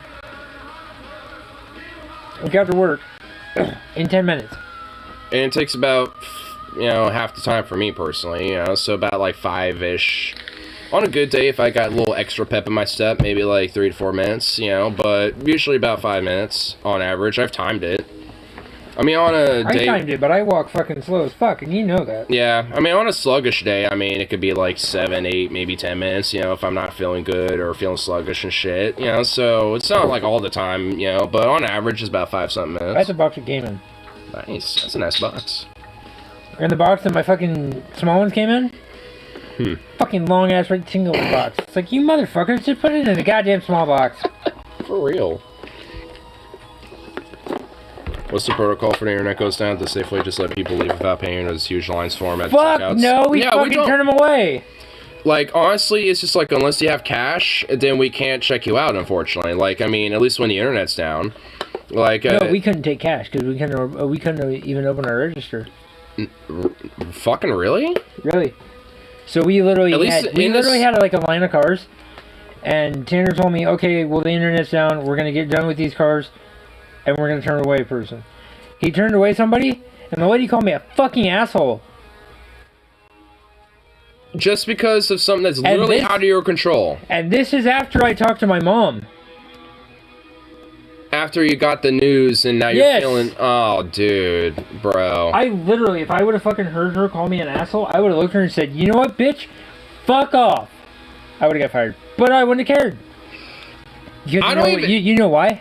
Also, I don't even think you would have, because if... No, because it's fucking union. The union would have saved my ass on that. And I could have told them, I had a fucking family... you literally got some news about a family death, so that immediately would fall under, family death, protections and shit like that. Somebody could have been like, oh, you should have gone home. I can't! Yeah, I mean, there was, given the circumstances, it wasn't, a situation I'm not where that was gonna leave possible. somebody fucking hanging if I fucking have a family death. I'm gonna stay and fucking finish my goddamn shift. Yeah.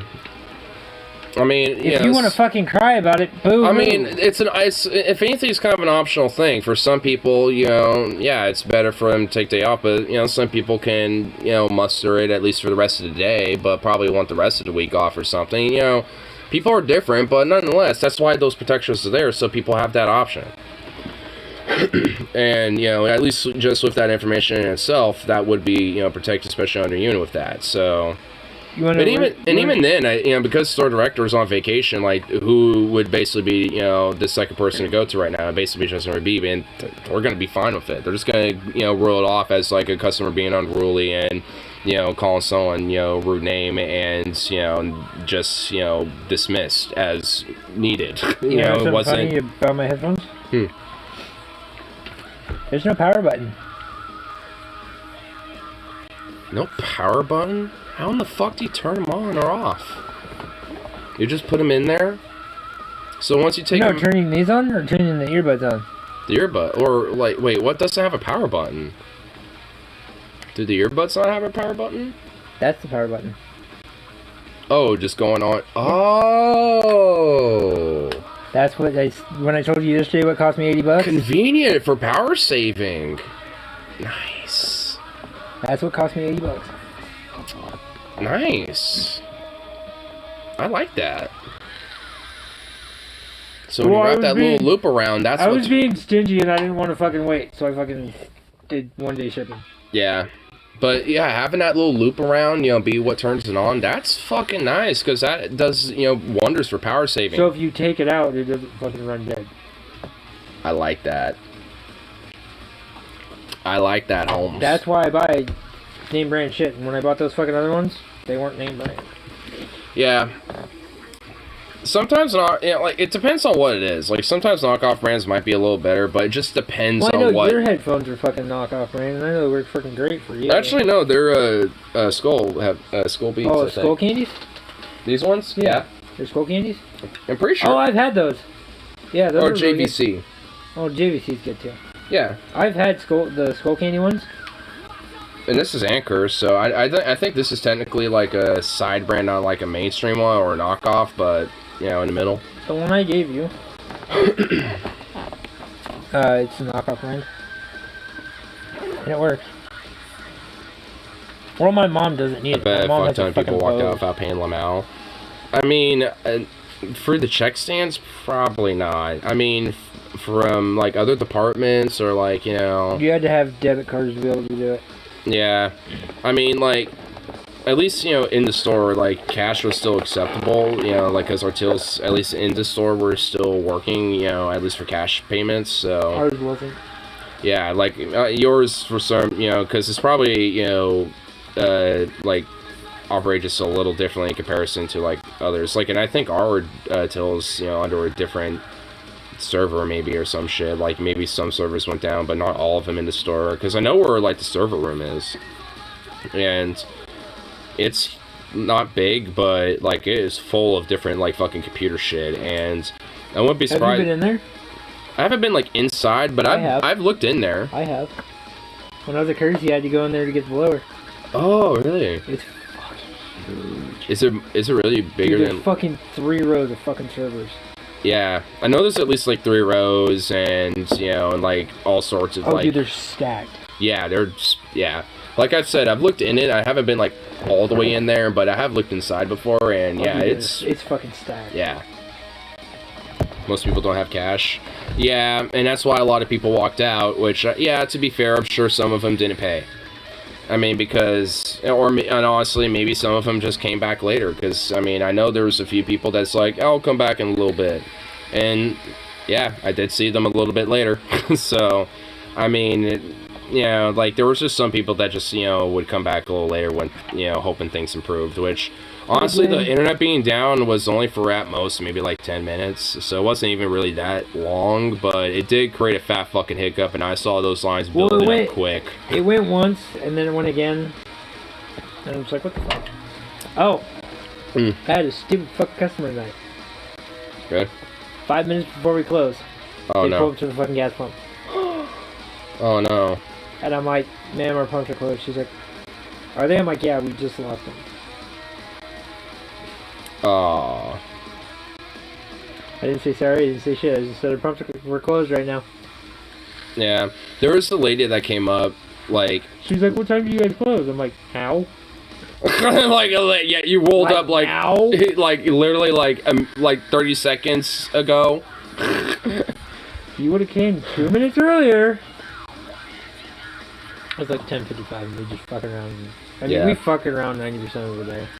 I bet. Like, honestly, it looks so chill, you know, working in the field. I honestly, part of me wants to catch You've got Zane, Cody. Yeah. I mean, who else do we need? I mean, I know Zane brings his guitar, so every now and then. Yeah, every now and then.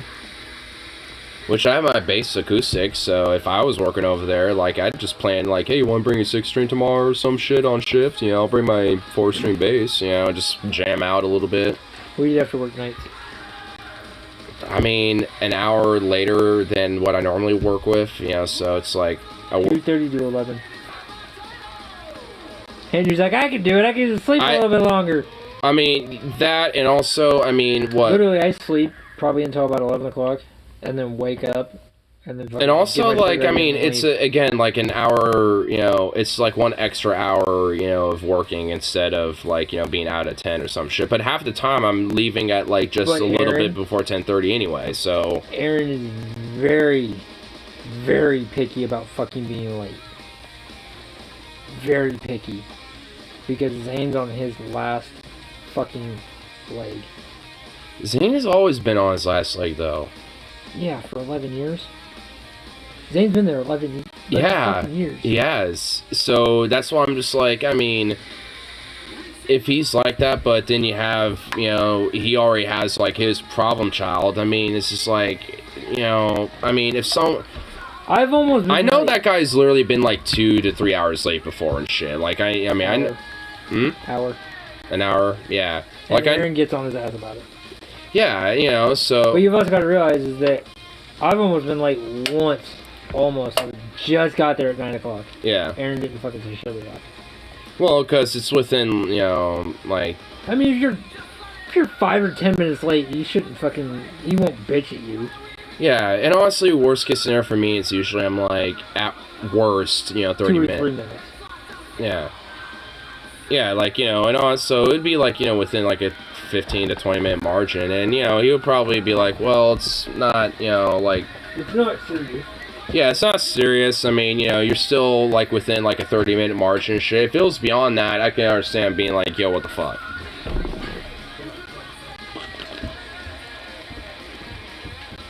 That's not too bad. Yeah, I mean, it wasn't. Like, honestly, when I heard it, I was like, I've never heard that before. And I was helping a customer, and she actually is like, hey, before you know, keep, you know, filling the bag, I might not be able to pay for it. You know, here, I might need to walk out and, you know, figure something out first. I'm just like, oh, okay. You know, yeah, like I said, I never heard that before, so I haven't heard about the internet going down.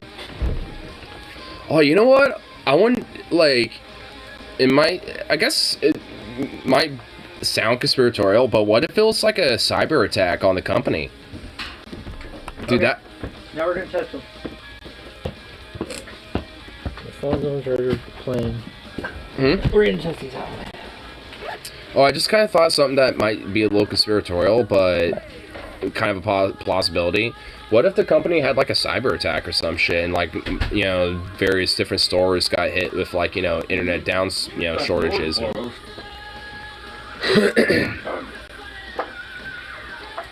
I mean, because I know companies have been hit with like cyber attacks before in the past and shit, including, you know, like like even like this year and stuff before.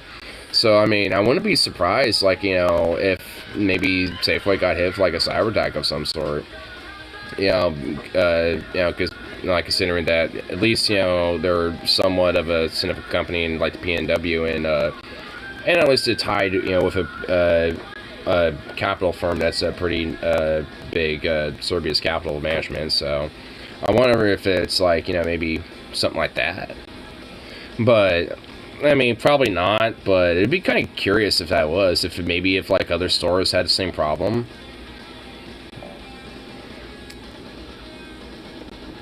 I feel like what would probably maybe add, you know, some evidence to that possibility is if other stores actually, you know, around the same time were hit with something like that.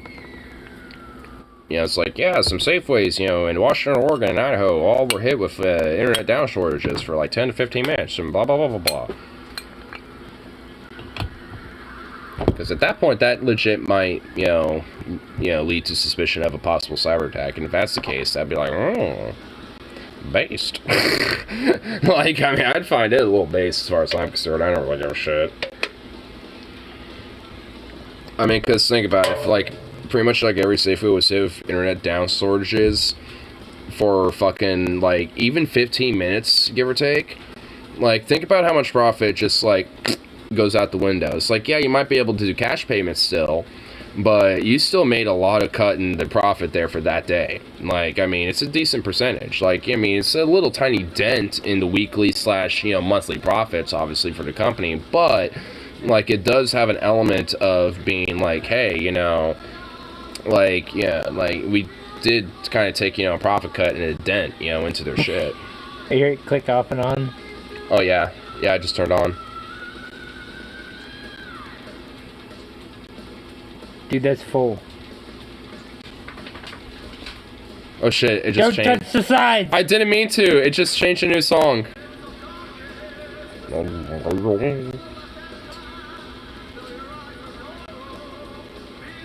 Fucker, quit fucking with shit.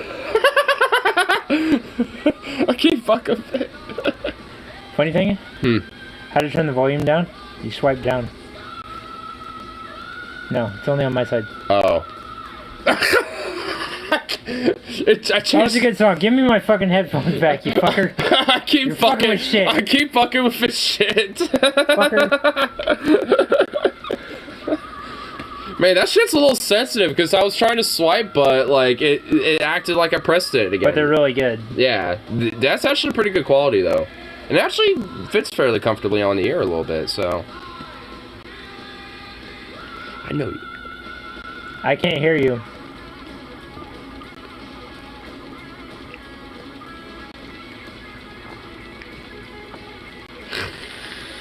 I'm actually not saying anything. He thinks I'm saying something, but I'm not.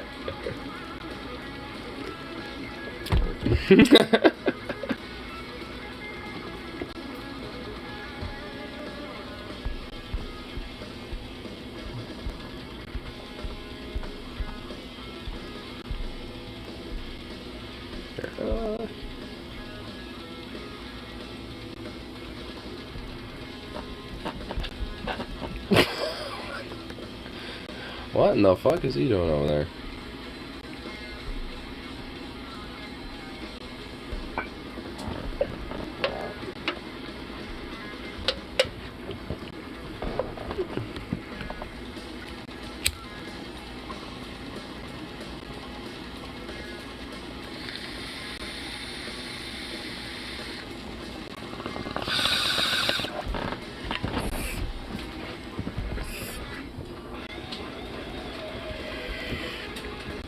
Safeway marked long glove Albertsons. Honestly, like, not real. Like, kind of low key fuck Albertsons. Because honestly, like, I mean, at least I'd like the 7 years that I've been working at Safeway. I mean, I kind of came in just before the Safeway Albertsons merger happened. And, like, frankly, at least in my opinion, I feel like things were legitimately better before that. Before, like, some of the policies and some of the elements of, like, Albertsons work, you know, kind of merging with our shit. Which, you know, like, I guess it had its pros and cons. Like, in a lot of ways, there's actually some benefits, you know, like, you know, some of the stuff that, that Albertsons would have in their delis, we actually started getting. And it would be some good shit, like the pizza sticks, for example. Like, they changed it a little bit to where we got, like, the ones that Albertsons would get, and they were actually better. You know, same with the tenders and a few other things. Fred Myers, Safeway Albertsons, all hail God King Winco the Great. The Great Lord Winco the Great. I mean, honestly, for, you know, like, as a customer, sure. As a worker, Like, honestly, from what I understand, especially from, like, every fucking person that I've heard, you know, talked to working there before, including him, it sucks. Bosses are dicks. Yeah. My boss was a complete bitch. Yeah. Like, I mean, basically, it's just like, I mean, it's like, you know how I might complain about management at Safeway? It's like, times that by 10. Like, that's essentially what it sounds like in my mind. I'm like, nope, I am not about that. Mix Tabitha with Trevor. Oh my god. Fuck that. Jesus. Like, I mean, Tabitha's fine, but, like, God, I mean, but both in one personality? No. God, that'd be unbearable. That, like, that fucking deli op bitch I was talking about was basically that. Like, ugh. Honestly, yeah, you know what? She kind of was, now that I'm thinking about it. And honestly, I could have swore to God I saw her, like, over at the Starbucks yesterday, working as, like, an op manager there. So I don't even think she's specifically a deli op manager. I think she's just, like, an operation manager. So she, like, goes from, like, department to department and stuff like that, being, like, an op manager or whatever the fuck. And it's just, like, what in, like, it's like, who the fuck are you? Because, God, she, like, fucked so much shit up, you know, in our department that is ridiculous. Including fucking, you know, scapegoating, you know, the workers of those departments instead of actually maybe, like, listening to them or, like, talking with them instead. Because they're fucking vipers. God, I mean, it's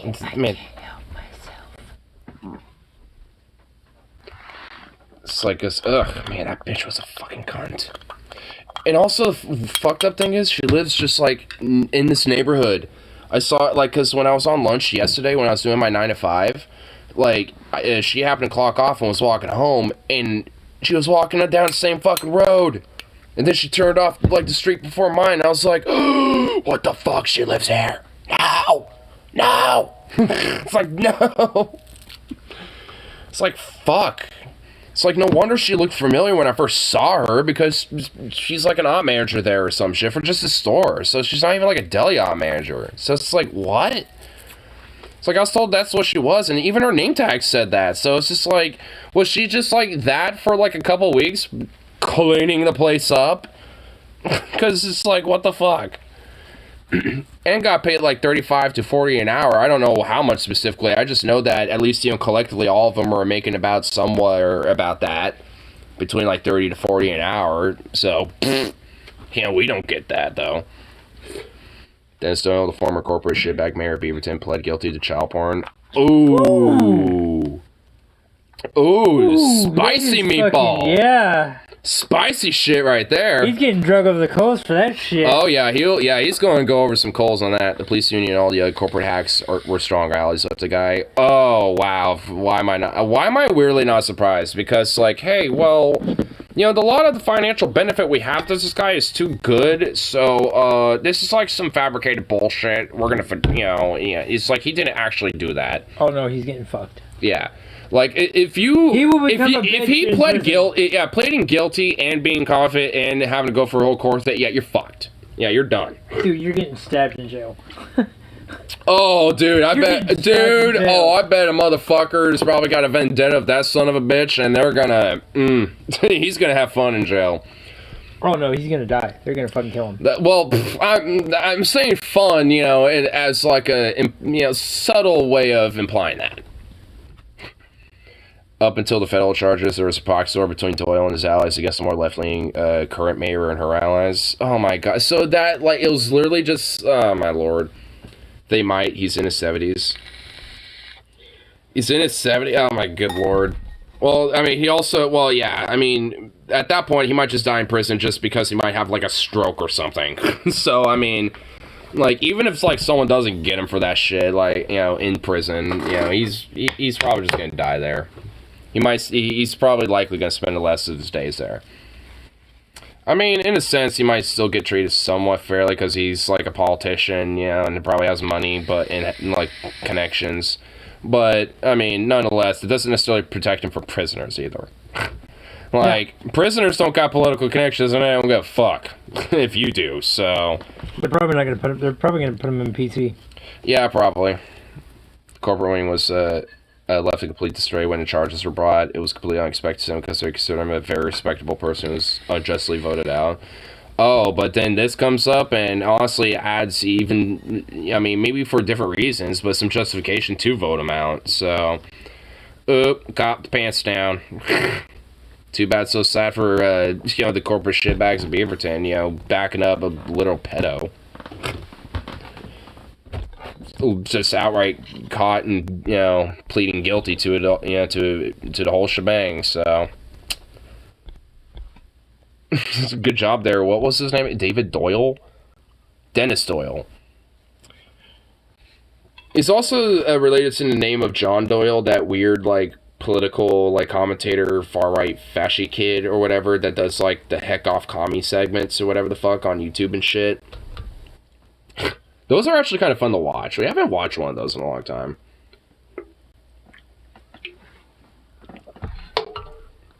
I wonder if they found a new corporate shitbag yet. They probably have. They always have like a roster of corporate like drones. Yeah, they always have like corporate drone like leaders, quote unquote, to fucking prop up at some point or another. It's just are they charismatic enough to have people believe that they might do something? Chances probably not.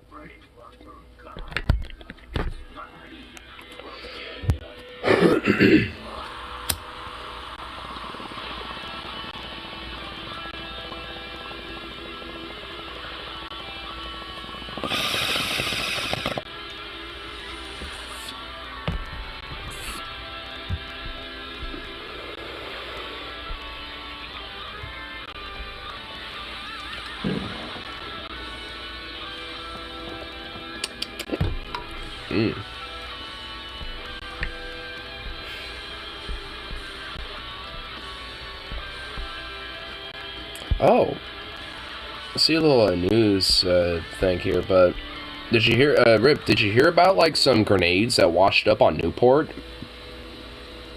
Did you hear about that? No. Yeah, like there was 3 grenades that were washed up on Newport, and they were, obviously labeled as like, explosive and shit, but they are also labeled as M116A1 grenades. And I looked that up, and they're actually decoy grenades. So they're basically simulator grenades where when you pull the rope that's on it, I can actually show you what they look like. But when you pull on it, and you chuck it, it's essentially supposed to simulate like gunfire and explosives and shit like that as a way to kind of like distract the enemy and be like, hey, the enemy's over there because they're making pot shots at us, because it's a decoy grenade. So, you know, you chuck a few of those and then you move, you know, to another position and they think you're over there, but you're actually in another area. So they're actually like a strategic grenade. They're not like, they're actually kind of like non-lethal. I mean, because they're used more so to be as a distraction more so than a actual like lethal piece of weaponry.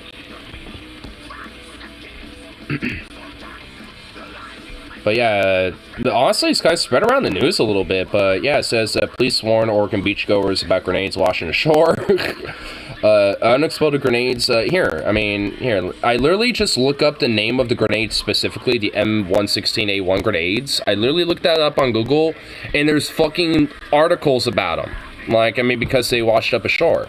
And that's what they look like. I mean, right there. I mean, if you want to look at them, that's what they look like. You know, just something simple. I mean, they, you know, looks like a, you know, tactical grenade, you know, like they're more, like, kind of like, you know, like a Pringles can almost, you know, like that's what tactical grenades usually look like. But, yeah, so, but these are just decoy grenades. So, obviously, you know, police are like, yeah, don't touch them, you know, leave them alone, don't fuck with them. But, I mean, if somebody were to pick one up and pull, like, this, and pull off that pin that's on the side. Oh, you're fucked. Well, yeah, there would be criminal charges, but if they were to do that and chuck it, I mean, nothing would happen. I mean, to them, like, you know, there wouldn't be any damage really done. It would just go off, you know, making imitation sounds that would be like, you know, gunfire and battle, you know, sounds, like, you know, with warfare and shit. Like, you know, they're made specifically to, you know, be things like that, which is actually kind of cool. But, honestly, what makes me wonder is, like, where the fuck did they come from? Like, how did, like, just random decoy grenades just wash up ashore? Like, that's what I'm wondering. Like, how did just, like, random grenades just wash up on the shore of Newport? Like, I mean, how in the fuck does that happen? Like, was there a cargo vessel? Like, this is what I think would happen. Like, there was a cargo vessel, and, you know, maybe it hit some treacherous waters or some shit. Maybe dropping some supplies off to a military base in the Pacific. And, you know, one of the fucking, you know, like, containers fucking fell off and, you know, in the sea and it broke. And thus, you know, had a bunch of, like, you know, different things like grenades and tactical munitions and things like that. And they just obviously spread throughout the ocean, and some of them have landed in Newport at this point. Like, that's my guess. Like, Occam's Razor says, like, you know, a container of these things fell in the ocean and drifted into Newport or something. Or maybe, like, a Coast Guard, you know, boat maybe dropped a box of these, you know, or some shit. I mean, it's like, I mean, Occam's Razor says that they fell off a boat. Record weather, warm weather for the rest of the week. Fuck me, dude. Climate change not real because I have Snowball in Congress. Climate change not real because hurricane exists. Climate change not real because rain.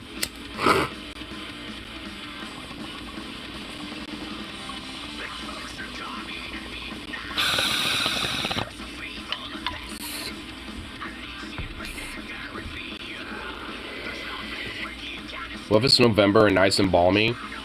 Dude, if it's November and nice and balmy, it's not nice. The fact that we have, quote, nice and balmy weather, that's like, you know, the equivalent of spring and summer weather in fucking October is insane. Like, that's not normal and not good. I don't like it. I hate it.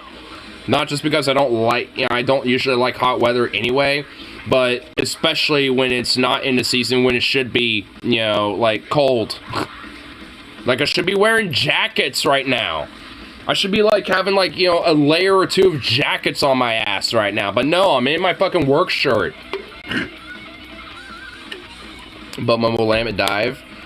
Yeah, the Willamette Dives are cool, but, like, fuck me, dude. Like, there's a reason why there's called a time and place for it, because the time and place for things like that are during the springtime and the fucking summertime. Not fall and winter. Like, ah!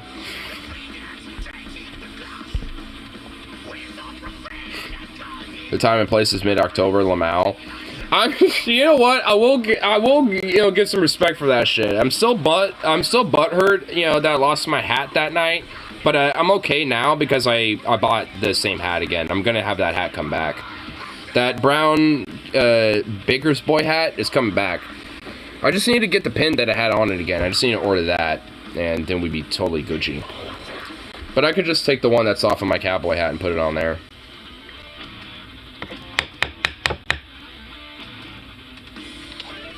But either way, it's just like, boo. I can't believe Zukov not only dropped one of his toys in the river, but he also fucking fell in it. The max just stopped at, I think, 60th. Like, it's just been sitting here.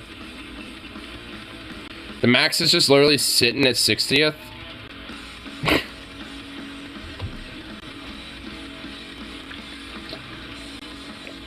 Honestly, I've had the max do that to me, too. And sometimes they do that because they're technically ahead of schedule. So they'll just sit at a stop and just basically, you know, just chill. Just chill for a minute. That was hilarious. I saved Zukova's toy and then I saved Zukov. I know, like, I was trying to fucking grab him, but he started literally drifting away as he was trying to swim to me. So I couldn't reach him anymore, you know, so I couldn't grab him. Little prick. You little baby. Sit. There you go, boy. He's a good baby. Who's a handsome baby boy? Yes, you is. But unfortunately, I could not save my hat. Honestly, in a weird way, I would not be surprised if it's somehow, like, still near the Selwood dock. So apparently microplastics have been found in breast milk. We're fucked. We are literally fucked. We are fucked as a species. It's just, I mean, you don't even have to say anything else. Like, whatever the fuck you have to say, but, like, just, like, doesn't even matter. We're just fucked. Microplastics in breast milk now? No, I'm like, we're fucked. We're just done. Like, what the fuck? Like, wrap it up, son. Like, the fucking, like, data and research that we're gonna fucking see as a result of, like, what the fuck microplastics has done to humanity is just gonna be retardedly insane. Like, fuck me, dude. Honestly, like, I really fucking weep, you know, for, like, what the results of the data are gonna come in about, like, what microplastics and the damage, you know, it does to us. And life in itself. I mean, we already see what macroplastics can do. I mean, fuck me. I mean, like, goddamn, I don't even want to know what microplastics are capable of. Read the rest of it a bit for libertarian jab. I mean, I was getting to it. I mean, I just had to fucking just, like, you know, absorb that first sentence and just, like, realize the fuckedness that we are in. What was that about regulations being bad to libertarians? Sorry, I had to hear you over objective rally shitting all over you with nice diuretical fucking facts and feelings. Am I gonna make last call to Winco? I want beer, Lamau. I mean, I hope you can, dude. I hope you can make it last call. Press the emergency button, be like, hey, when are we gonna depart, you know, on the max? Like, is this max gonna continue? Like, literally just, like, I will do that if it doesn't move in, like, the next 2 to 3 minutes. If it's just been sitting there forever, I'd be like, hey, I have somewhere to be. Is this max going to continue? Just sounds like that's just the sound of libertarians blowing unregulated Taco Bell everywhere because fuck government. Hey, unregulated Taco Bell is the best Taco Bell, okay? That's the only place where libertarians, you know, have any merit. I might just get off and try to bike. I mean, there is, like, a time and place for me in my mind where pressing that button to communicate with the operator is merited. And being like, yo, we've been sitting here forever. I might be the only person on here, but I do have places to be. Are we gonna, you know, continue moving? Like, I mean, you know, like, fuck, bro. You know, like, shit. Like, if they're just sitting there, like, you know, hey, like, we're, you know, done, you know, operating, like, they usually get out of their little, like, cabin and fucking will let people know that and kick them off. Reposting microplastic. Yeah, probably a good idea. Here, here, let me click it. Microplastics have been officially found in human breast milk for the first time in a new study that detected the contaminant in 75% of samples. Tested after we also found microplastics inside the lungs and crossing the blood-brain barrier. Oh my fucking god. Oh my fucking god. Oh my fucking god. Oh my fucking god. Oh my fucking god. Honestly, like, the biggest fear, like, for humanity, for me, is like, microplastics. Dude, I mean, fuck, I mean, my lungs, my body, like, I already know it has microplastics in it, but, like, I don't want it, get it out. We need, like, pills or medications and shots, you know, to fucking, like, eject this shit out of us or something. My abs. My microplastic abs. No. Please tell me they were small samples, narrator. Sadly, they were not small samples. Of course not. Oh my god, fuck me, dude. Ramon, microscopy, detection and characterization of microplastics in the human breast. Oh my god, there's a full fucking research paper about it. Does that truly have microplastics in it? Yeah, like, dude, like, it's pretty much, like, essentially, you know, like, a fact that, like, humanity, on average, consumes about, like, a credit card's worth of microplastics a week. So, yes.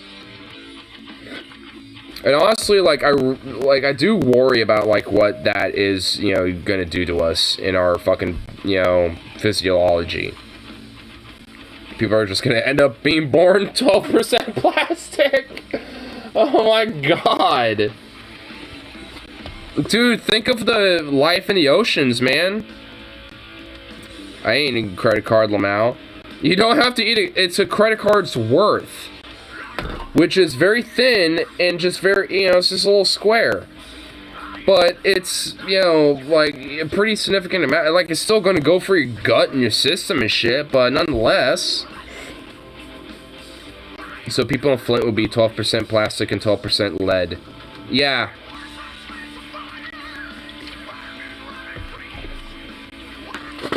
Baby, Zukoff, got microplastics in you. I hope you don't know that. You got all those microplastics in you, boy. Got all the microplastics.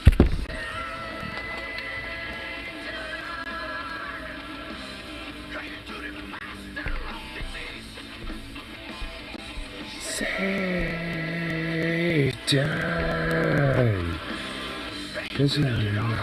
666. Zukoff's like a young dumb bitch, not give me more. He really is kind of like that.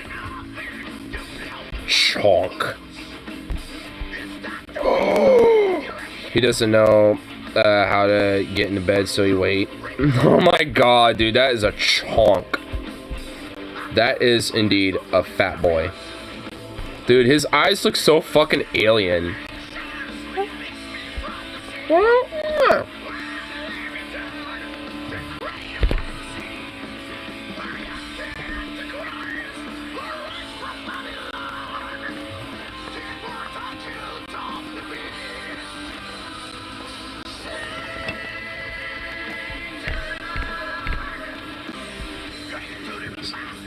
So call Monarchs, we got a Chungers. Yeah, we got a chunky Chunger boy. What if he's just like secretly just like vibing in here? He does do that. He'll just like secretly just like be hiding in the mist. Then out of nowhere he'll just, you know, just like roll up and do the burnout.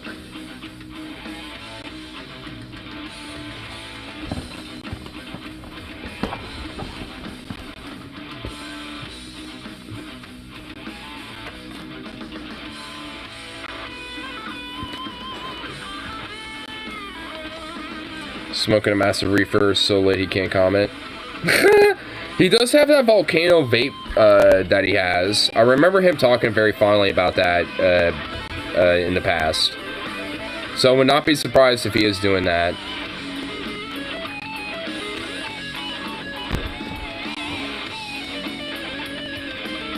What about the time that we met Marks in IRL? That was crazy. Dude, that was fucking epic. I love how it was so much of a spur of the moment thing where, you know, he was just at a protest. We were at the protest. You know, we just happened to fucking... He just happened to recognize us. And I was just like, oh shit. And it took me a minute to be like, hey, what's up, man? What's up? And I'm just like, hey, what's up, dude? It's like, this shit's crazy. It's like, I know, man, dude. It's like... And then he realized, it's like, I don't think I, you know, noticed that, you know, he was Mornax. It's like, hey, it's me, Mornax. I went, oh, shit. It's like, and then after that, I was like, I know my homeboy Rip City's around here somewhere. Let me show you him. I know he's around here. And but that show was, like, pretty fucking whack. Dude, bro, man.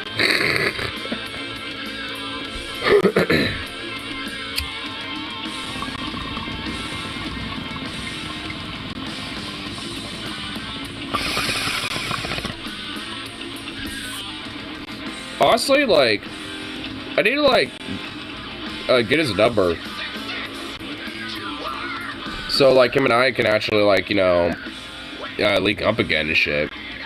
Because, like, I feel like, you know, even though it was such a spur of the moment, it wasn't, like, enough of a moment to just, like, click a little bit. Because it was just, you know, obviously, you know, being at a protest and shit, like, you know, shit just is happening so quick, you know, so you never really get a chance to, you know, have, you know, like, a moment of, like, connection and, like, in conversation. So, and there's plenty of places around Portland to meet up and link and, you know, get some brews, you know, have some, you know, fucking, you know, food and stuff like that. So, I generally don't understand how libertarians can see shit like Chinese wet markets and up in Sinclair's the jungle and not be in favor of regulation. Ignorance, or they think they would be the ones at the top. I'm the alpha, bro. For those that don't know, Upton Sinclair's the jungle is what inspired Roosevelt to create the FDA. Yeah, I'm kind of familiar with it. I didn't know about it inspiring Roosevelt to create the FDA, though. That's actually pretty based. But they never are or will be. Yeah. Because they just think that, like, oh, you know, if we have no, you know, regulation, you know, to keep me on the bottom, then I could reach the top, you know, without them. It's like, no. You would still be at the bottom. In fact, you would literally even be more in the bottom, like scrapping the barrel, more than you already are. So, nope. Like, unless you already have, you know, capital to invest in, like, no.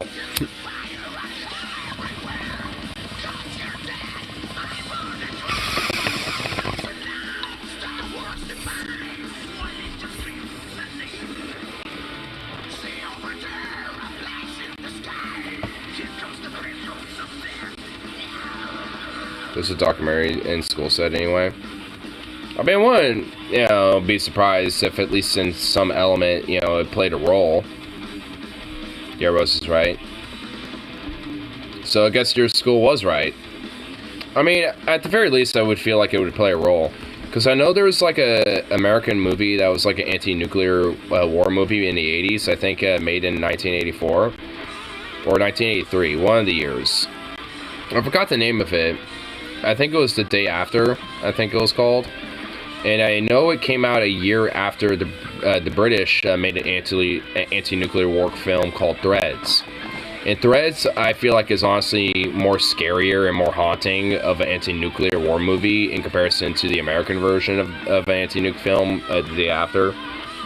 And either way, though, like, from what I understand, the American anti-nuclear war movie, at least for Reagan's second term, is what kind of gave him a little bit more of a diplomatic approach towards the Soviet Union, which kind of led up to things like Gorbachev, tear down that wall, and shit like that. You know, with him, you know, like, kind of pushing, you know, for more reconciliation and reunification, like East Germany and shit like that. Which I suppose, you know, it's like one of the rare things that I guess, you know, is okay about him, but, I mean, fuck Reagan either way. It doesn't really, you know, change my opinion about him. But, I mean, it's at least, you know, like, nice that he decided to not really be a war hawk about Soviet Union anymore because of that. So, that's at least good.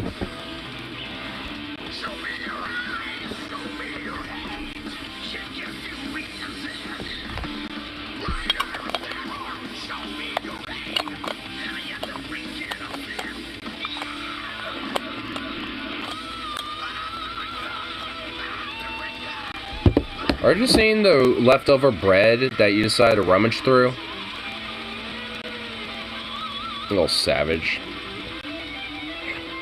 Reportedly, Roosevelt was so horrified after reading The Jungle, he considered becoming a vegetarian.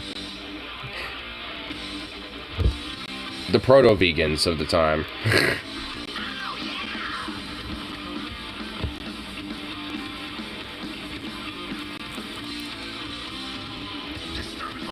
You know, honestly, I need to read The Jungle. I mean, I don't think I've ever read it myself, personally. Yeah, I'll probably just buy it. Because I have a little library in my room, so I'll probably just pick it up and just buy it and read it. Just have it in, you know, in my little library of books. Which also reminds me, I need to finish up a few books that I've been, I've kind of sat on for a while. Actually, I mean, at this point, I might as well, you know, go back to the beginning of it, honestly, and shit. Because I got, like, halfway through the Dune book, but, I mean, I feel like I might have to reread it at this point from the beginning, because I kind of, you know, fell out of reading it after a while. Mainly just, especially because the last month or so has been just, like, fucked with, you know, with work and shit, you know, in a lot of ways, especially, like, the last couple weeks, so I just haven't really had time to read it.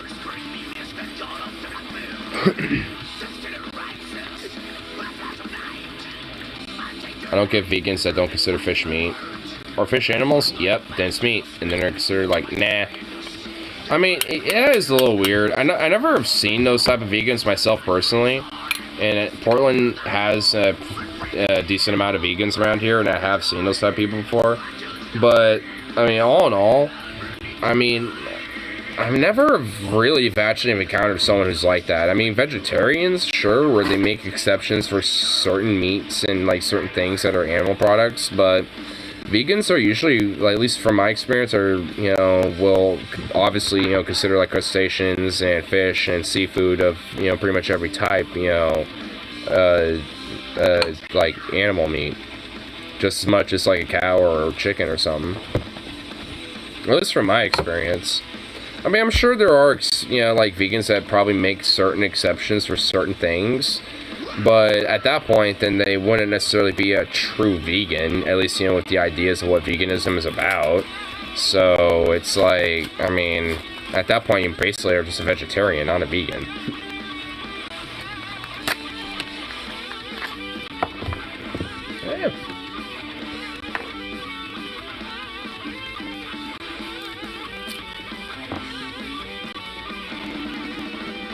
Goofball dog.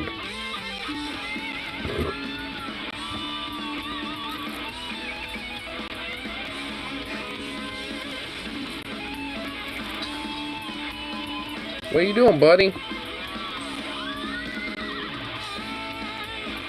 Gonna try smoking the good stuff tonight. The green line morphed into the red line randomly. I had to transfer it to a blue line. What the fuck? Dude, what the fuck is with TriMet, man? Dude, TriMet sometimes will have, like, a good day, you know, good days and, like, good weeks even. And then they just, like, out of nowhere, they're just like, nope, we're gonna smoke, like, all the drugs tonight and we're just gonna, like, fuck off. It's just like, what the hell? Man, bro. Damn. Usually they're good at night. Today they can't figure it out, though. Maybe they're understaffed or something. I don't know. I'll go to the bathroom real quick. I'll be right back. What? Hey, baby, what you doing? Oh, I got 2 more buttons. Ow, ow. Oh, you just got a point under my face. Oh, you're great.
fucking invading the neighbor's yard and shit. Little prick. Gonna have to race to Winco. You can do it, man. You can do it. Dude, this fucking prick, like, decided to go run off into the neighbor's fucking yard and shit. I had to, like, go run in there, go grab him and shit.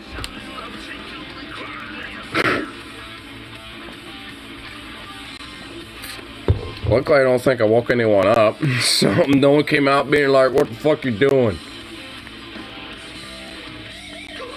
That would have been a little bit of an awkward moment, like, I'm getting my dog.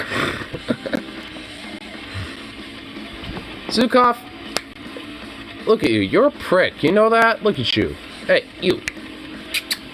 Get over here. Get your little fat ass over here. Oh my god. Look at you. Get over here. Come here. Come here, you jerk. Get over here. Hey. Here. Here. Come here. Up.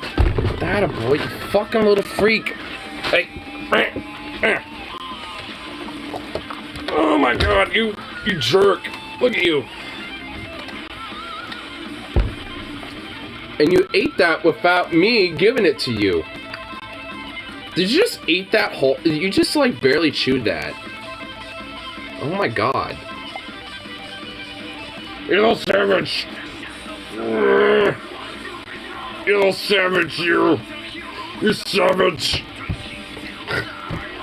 But hey, there's nothing in there for you. You already rummaged through this fucking area enough.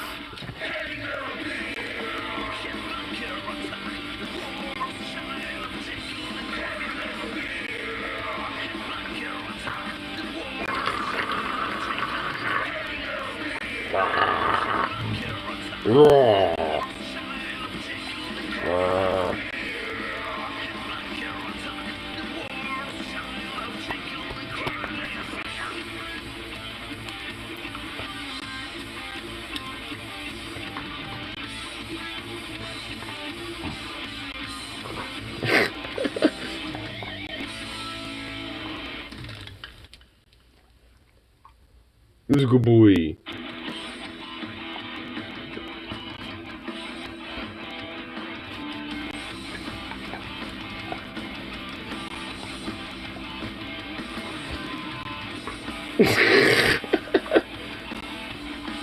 It's such a goofball.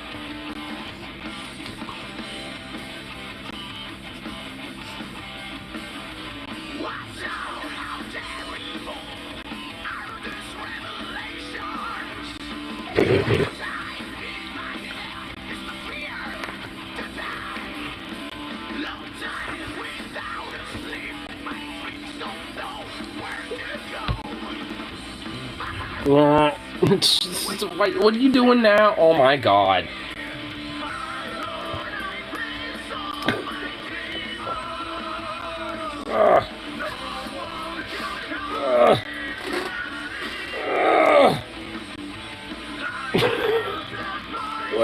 What is this? What's going on here? What is happening?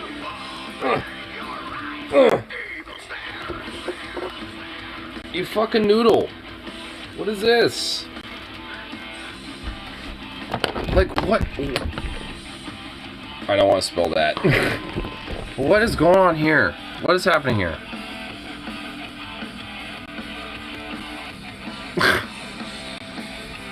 This is absurdity. You've just become an amoeba of dog. You've become a dog amoeba.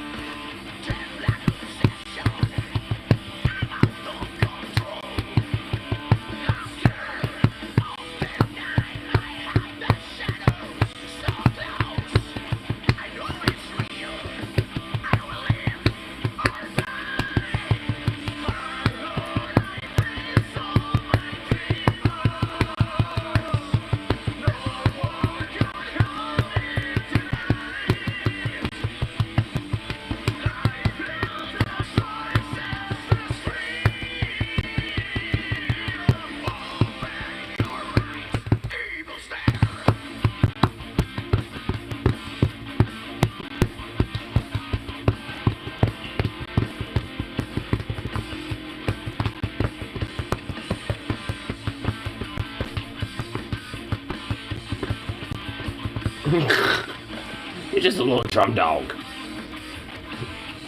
Do you just not give a fuck about all the physical, like, absurdities I do to you?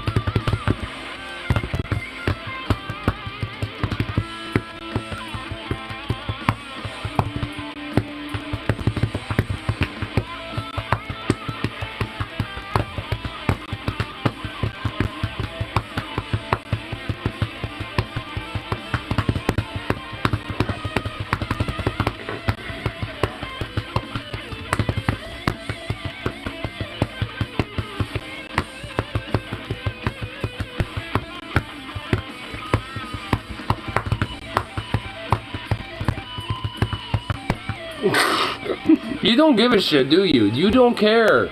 You just don't care. You're just rolling around like a little noodle. You're just a noodle. You don't care, do you? What are you doing? What is this? What? What are you doing? You goof. Oh God, what are you doing? Oh, what are you actually doing? What are you doing? What did you just do? What in the fuck are you doing? What is going on here? Get away from my salsa. Oh my God. What are you doing? You Fruit Loop! You Fruit Loop, what are you doing?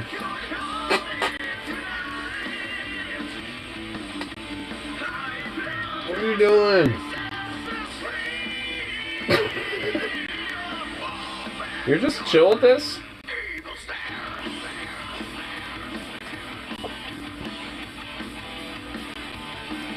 Those little fucking ears, oh my goodness. Here. Ugh. Here, you can get off my lap now. You goofy silly bitch. What now? What are you doing? What is this? Go! Hey, get away from that!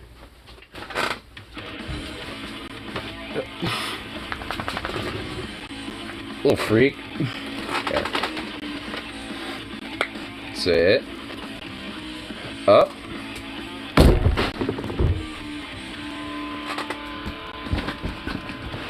You're sitting on it now. You're sitting on it. Oh my God, you fucking little fruit. I have to show you. You're sitting on it. Boop. There you go. You goofball, you were literally sitting on it.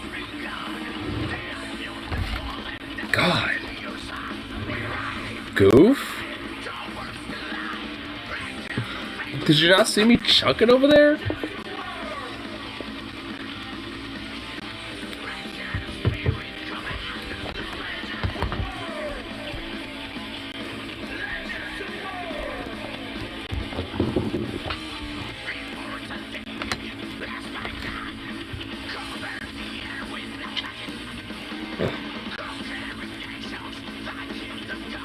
Gotta have that little football on every now and then, just mess around with him and shit.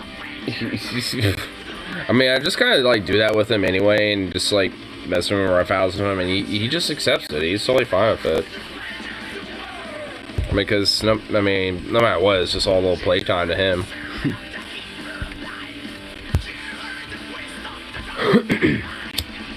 Because he's just a sweet little boy, just a sweet little baby.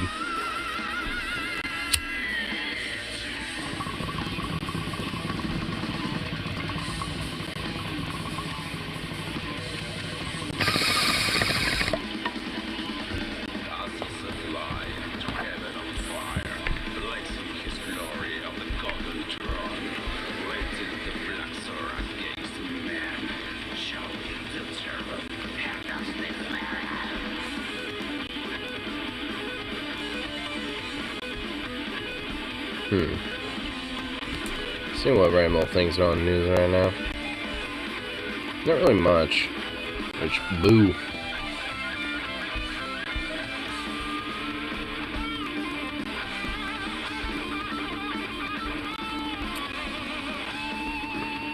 Yeah, there really ain't much on tube right now. Boo.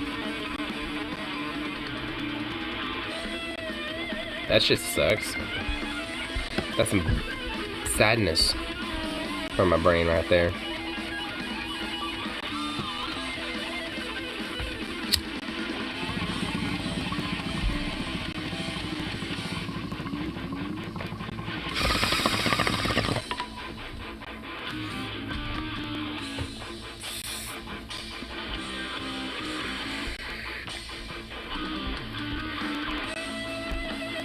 Hope my whole boy fucking makes it to Winco in time. Because I'm pretty sure they close at 1. Oh, dude, if that is the case, he might not have made it. What time does Winco close? I'm gonna see.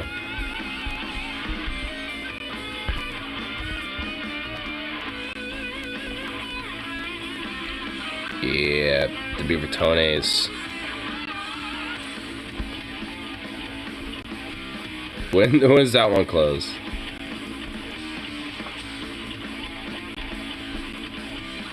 Oh, it's 24 hours.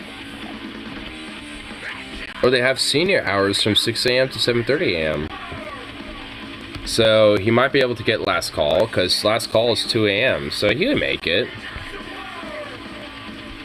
And it has 4.4 stars. What about the one near me? 4.3? Oh, really? I actually want to see the recent reviews on it. Are they shit? No. Oh, wait. No, 2 months ago. We're visiting from Salem due to a family emergency. We need a few comfort items that we forgot to buy earlier in the day. Oh, shit. Oh, oh my god. This is fucking long. Oh, shit. Here, let me read it. Here we go. I was delighted to find that Winco was nearby and open 24 hours a day. I make my way there at 2:30ish in the morning and find that most of the aisles I need blocked off for overnight hours. I figured I'd just get what I could, but the overnight stock crew seemed to have little to no consideration for shoppers. I had stocked retail shelves and it's a lot more difficult with customers around, but with the store's open, they should have at least leave room to walk around without stepping over stuff. I left without anything once I realized that there was only one cashier on a long line. Basically, I feel like they should close between like midnight and 5. Concentrate on stocking and open the whole store in the morning. It's a real mess at night. All that said, we love Winco and shop our Salem location regularly and will continue to do so, but Winco could do better than the way this store is at night. Being open 24 hours isn't worth it when the store ends up being disappointing, upsetting a loyal customer. I mean, like, I kind of want to defend her.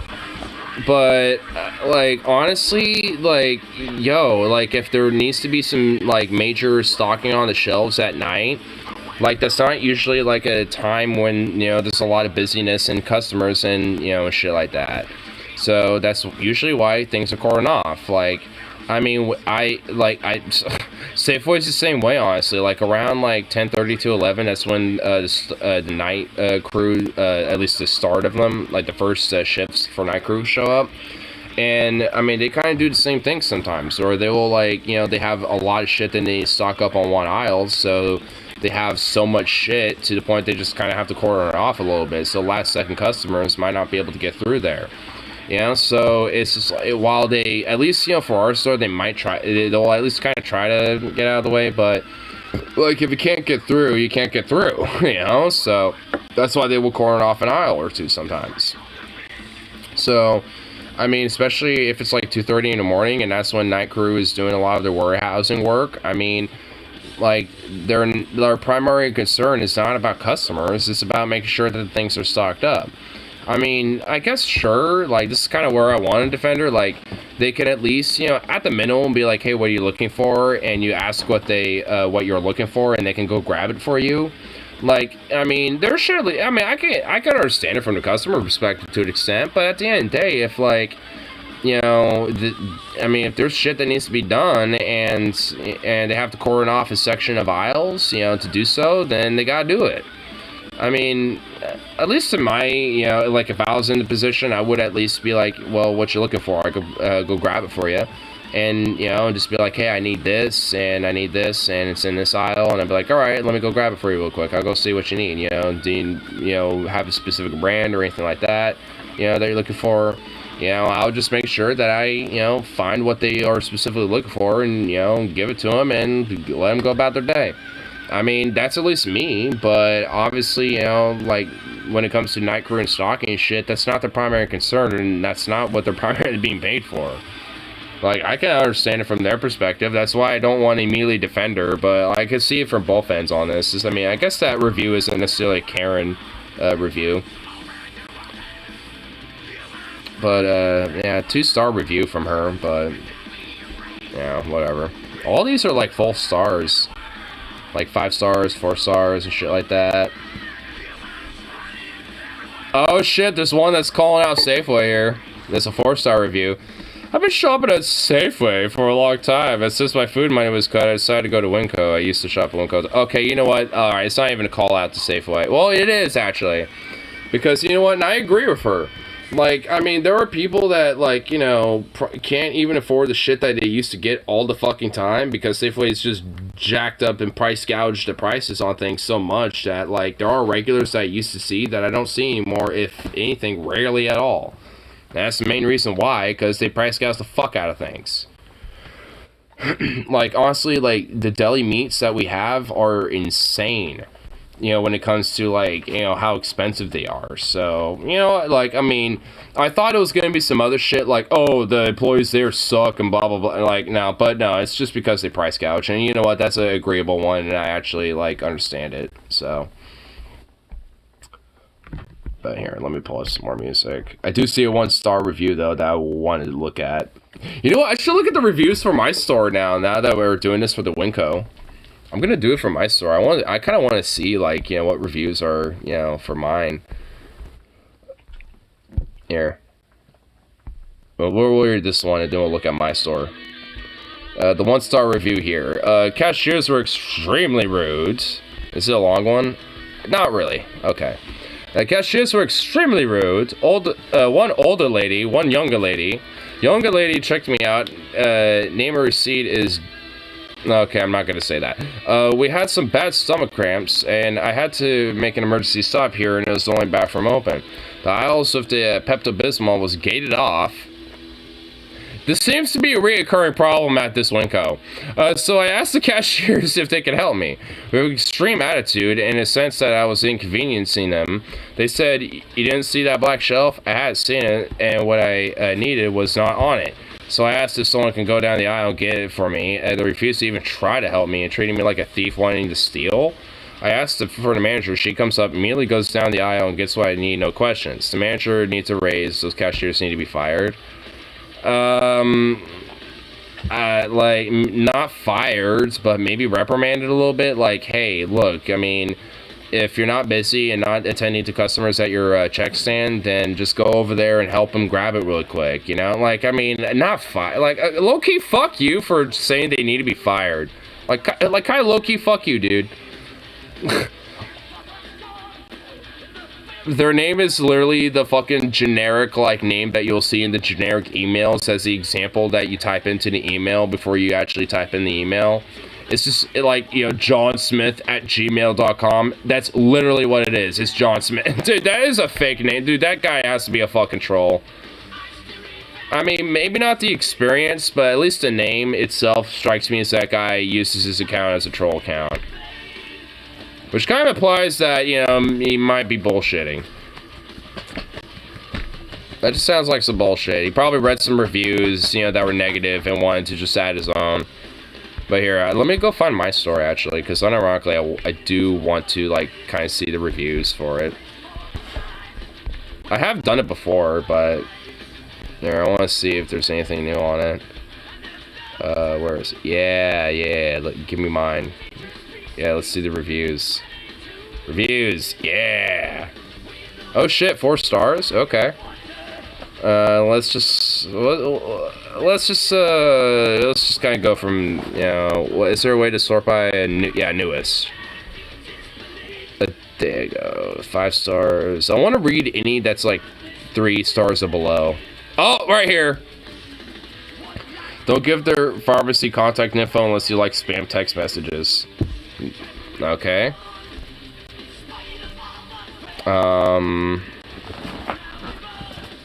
3-star review. Bathrooms are gross. Oh my god. I mean, you know, honestly, yeah, I'm not surprised. Like, I mean, it's not really the courtesy's fault for not cleaning them, like, because they do clean them, but god damn, it's literally every day that those bathrooms are fucked up in one way, shape, or form. And I will admit, yeah, like, I mean, it's other fucking people that do it.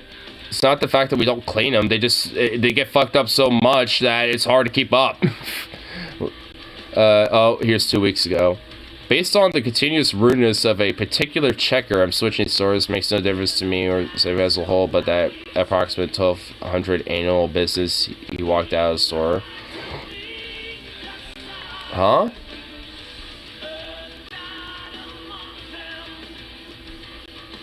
That's honestly confusing. A rudeness of a particular I'm trying to think. Honestly, who of our checkers is particularly rude? And continuously so. I can't think of any of them. Honestly, all of them, you know, like, they're not gonna go out of their way to absolutely, like, you know, be the most polite son of a bitch towards you. But they're not gonna be, like, fervently rude. Like, so, I mean, that I'm confused by that one. Any other ones? Man, there's honestly, you know, a lot of... Whoa! Jesus, dog. Yeah, there's not a lot of negative reviews.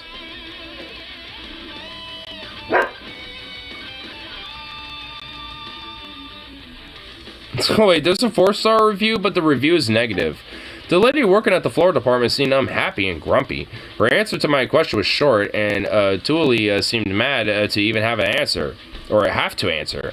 Maybe I didn't look like I deserved any answers. I felt swept aside and left abruptly. But it's a 4-star review. That doesn't make sense. Okay. Sounds like a 1-star review, but whatever.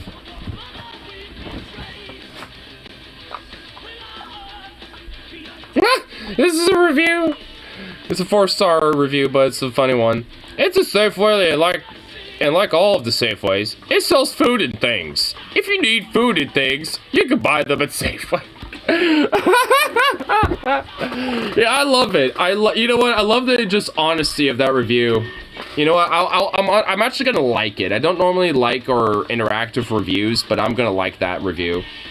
Oh my god, that is beautiful. That is a beautifully eloquent review. It sells food and things. If you need food and things, Safeway's got your back, fam. It's like, okay, yeah, sure, true.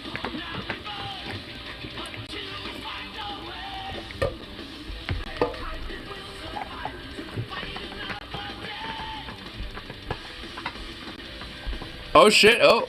I found one that's related to the deli. My go-to grocery store, their produce is kept fresh, the deli food is good. Yeah! Yeah, boy. The baked goods are like homemade. I want to go that far, but sure. Floor staff welcome you and ask you if you need help find what you can. Yeah, okay.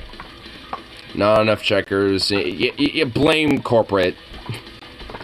Oh! 1-star review. Oh my god, this one's brutal. Literally the worst Safeway I've ever been to. I've never had so many people at the deli counter argue with me. Oh my god! What? Yo! Hold up! Oh shit! Now it's war. Hold on. Oh, you know what? I think I know who the fuck it might be. I know who she might be talking about. Oh no, I know who she's talking about. I know who she's talking about. Oh no, I know who she's talking about. Oh no. Oh no. Oh my god. Okay. I've never had so many people at the deli counter. So many people. You know what? No, hold on. I just realized that. No, it's not one person. It's so many people. You know what? Hold on. It's not just one person then. It's not just one person. So, like, there's one person I'm thinking of, but if it's multiple people, then, you know what, bullshit. It can't be then. Like, alright, let's read. I'd like my meat and cheese cut a certain way and without fail. Oh, fuck you! You know what, go fuck yourself. You know what, Karen, this is a Karen review. A Karen review, we found one. We found a Karen. Wow, what a bitch. I like a certain way without fail. Fuck you. Like, just, no. If it keeps going. 50%, dude, this goes on for a minute. Oh my god. Anyway, if 50% of the time they argue and say, nope, can't do it, which is not true because they want to just grab it from the pre-done cuts and not slice it themselves. Oh, go fuck yourself, fucking bitch, you cunt. Like, no. Like, you know what? Like, I know why. I know why. You know, you want to try to have it cut a certain way, and you want to know why you can't do it? Because, honestly, like, because corporate and management doesn't want to, you know, either have, you know, the people who are contracted to actually maintain our fucking equipment come in and make sure it's properly maintained and shit, or upgrade them. We're left to basically just, you know, like, deal with that shit and basically try to sharpen and, you know, oil them as best as we can and shit to keep them maintained, but, you know, they get misaligned. And over that time, you know, they don't get properly aligned, and naturally one of our slices is literally broke down because the piece that holds the meat, like the flat section that will hold the meat for the slicer. Like, if you look up, like, a meat slicer for, like, a deli or some shit, you'll know what I'm talking about. Like, that part started literally cutting into the fucking blade because it was so misaligned because they did not give an iota of a fucking amount to make sure that we have properly maintained and upgraded equipment. So, like, one of them, that one slicer I'm talking about that I was mentioning that's down is, well, curiously enough, still fucking down. So we're only down to 2 slicers. One of them's the cheese slicer, and that one only, doesn't cut very thin whatsoever because mainly because cheeses and shit. So because that's a little more dull, and regardless of how well it gets sharpened, it doesn't get, you know, as like fucking microscopic paper thin as, you know, some people try to fucking demand it. And same thing for meat slicer and shit. And honestly, that one's starting to get misaligned just like the third one that's now broken down and shit. So frankly, at this point, it's only a matter of time until our other meat slicer is fucking broken down. So we're going to only be left with just one, you know, given enough time. Because they're not properly maintained. Not because, you know, we aren't maintaining them. We are. But the actual, like, equipment and parts and all that stuff that goes into maintaining the actual equipment itself, we aren't, that's not our thing. It's contracted with some other fucking company that does that shit. Which, frankly, is a little bullshit. I'd rather just fucking, you know, figure out what the parts are needed and just do it my fucking self. I mean, but, no. So, frankly, I mean, there is a legitimate reason for it. Like, I mean, yeah, like, sometimes it can't be done because we have it literally set to the 0 dial, like, right at 0 before, like, the slicer is just, like, like locks up, you know, to where, you can't actually use the fucking blade. Like, it's set to the most minimal thin setting, and some people are like, that's too thick. Well, too fucking bad. I can't get it any thinner than that. Like, you're just gonna have to accept it, unfortunately. I mean, it's just like, what the fuck do you want? Like, if I can't get it any thinner, I can't get it any thinner. Sorry. Fuck you. Like, if you want to bitch and cry about it, that's not my fault. Sorry. Blame corporate and management for not actually having people contracted to properly have our equipment upgraded, replaced, or maintained. Like, blame them, not us. If it was part of our job description and we had the parts and, you know, like, spare slicer parts and things like that in order to, replace them and recalibrate them and all this other shit, we would do it. I certainly would.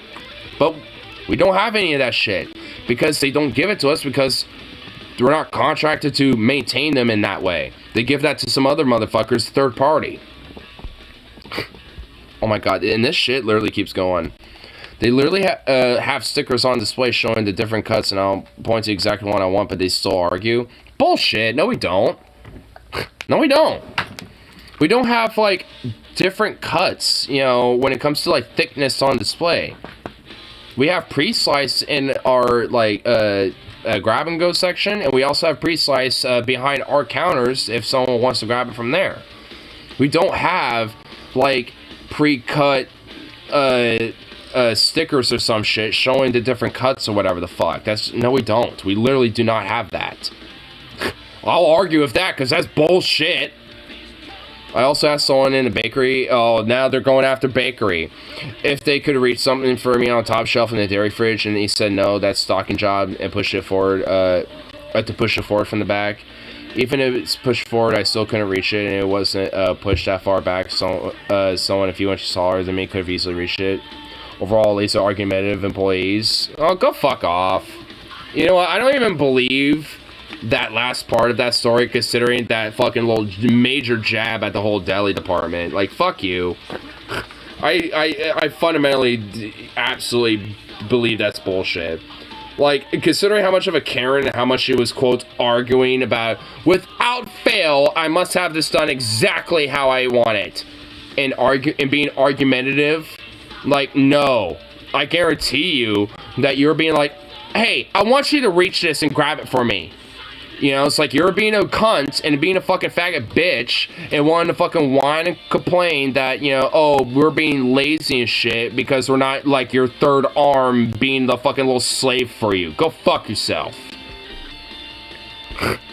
Fucking cunt. You think you're gonna give a fuck about a customer being a Karen about me? Especially that, like, first half of this whole review basically jabbing at the entire deli. Oh. Like, that's some bullshit. Honestly, there's this, like, one customer earlier today who I know is kind of a legit fucking Karen. And, like, you know, today I could kind of tell she was kind of feeling the vibe a little bit. You know, to be kind of a Karen a little. But I was able to kind of, you know, keep her, you know, from getting that mode a little bit. If anything, kind of, you know, able to kind of keep her relatively pleased and shit. You know, because of my past experiences of her.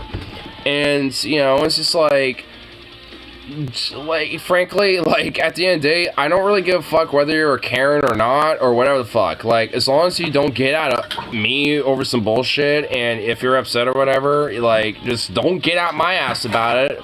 As long as you're chill about it, I'll hook you up.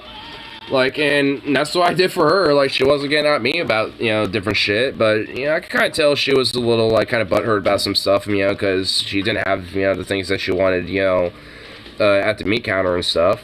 And, you know, she also has a kid that has some allergies, so there's certain meats that she wanted, but, you know, because they're a certain brand and they have different things in comparison to the other brands, you know, there's certain ingredients in these other meats that, you know, her son's allergic to. So, you know, she was a little butthurt, but she wasn't taking it out on me or nothing, so I hooked her up a little bit. She wanted, like, a pound and a half, 3 different bags, a pound and a half each of some ham, and I just put a little extra in each bag and shit, because, you know, she wasn't taking it out on my ass and shit, and, you know, just like I've known her in the past to be kind of Karen-ish or whatever, but to make her, in the future, not so much of a Karen, you know, sometimes, you know, like, doing something like that, also for other departments and other people in the fucking workplace, doesn't unleash a Karen-ness, you know, and that Karen vibe, you know, on everybody else. Like, there's kind of like a psychological play when it comes to potentially dealing with a Karen.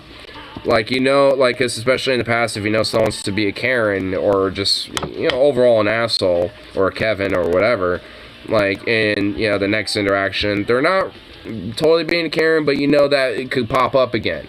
But, you know, they're actually being kind of chill. Hook them up a little bit, because they will legitimately be far less likely to be a Karen in the future, and if anything, be more friendly, because it got the hookup, you know, that one time. You know, so at least that's kind of like my philosophy about dealing with Karens a little bit. It's like, you know, when they're especially being an absolute, like, in some of the extreme cases, like, no, fuck them. But if you get, like, that one Karen being, you know, trying to complain and be just a dick to you and demean you and shit, like, the next time you come in and they're not being that way, give them just a little hookup. Not a lot, but just a little bit of something. And they will legit be far more friendly and far more respectful the next time. In my experience, that's usually how it ends up being, and it ends up being just better for everybody. Like, you know, not just for, you know, the workplace and department that you're working in, but just for, you know, any other coworker that they might have to interact with. You know, so at least that's just in my experience. Obviously, every Karen is different because, you know, some Karens are literally psychopathic and insane, and some of them are Karens because they legit just feel entitled to shit. So it's just like, you know, depending on the Karen, it doesn't work, but, you know, some of them, like, they can kind of, like, de-Karenify themselves. Like, they can, like, you know, like, get de-indoctrinated from the Karen, you know, ness that they were in, you know, just by just small little things like that a little bit. Don't do it when they are being a Karen, but the next time they come in and they're not being a Karen, then, you know, that's when I think the opportunity is ripe for it. Because there's definitely been people who have been Karens and shit, for sure, and then, you know, and, you know, like, after that, you know, the next time they come in, they're usually, you know, kind of chill or just at least neutral. And, you know, giving them that little hookup or just giving them, like, a little extra of something, you know, I noticed, at least in my mind, like, you know, what I've noticed in people, they're like, oh, okay, cool. You know, so it really does kind of improve the overall, you know, just vibe at the store and shit. And, you know, kind of decreases the just broader overall chance of a Karen because just that vibe of, like, I want to fuck someone's day up today. You know, that vibe just isn't there anymore. Because, or at least not as much, because, you know, someone bringing that in, you know, letting that sit in stupor, it's not really going to be there as much anymore because, you know, they left in a good mood. I mean, it's a psychological game. Like, Karens are, like, you know, a very psychological, interesting phenomena, but there's ways, you know, to de-Karenify and, you know, minimalize, you know, the severity of Karens. Outside of blasting them on social media. Like, obviously, that's an option, but, I mean, at least for a more personal one-to-one basis, there's other ways to do it, too. Because Karens, man, they're a vicious breed. Vicious as fuck.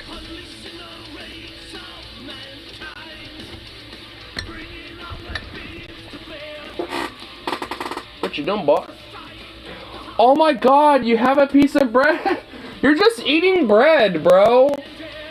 Yeah, you look guilty. Why are you eating all this bread? Oh. What? What? Yeah, go. Yeah, dude. He's just. This dog is just eating bread. He's just. What the fuck? Why are you eating bread? I mean, there's nothing wrong with it. It won't kill you, but dude. There's nothing nutritional in value for you in it, dude.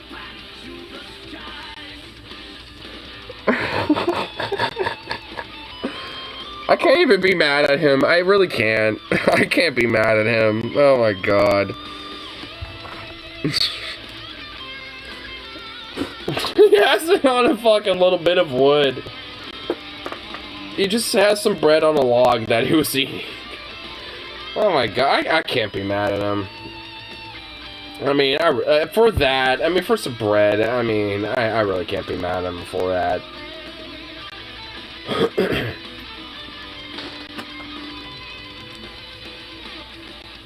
What a goofball.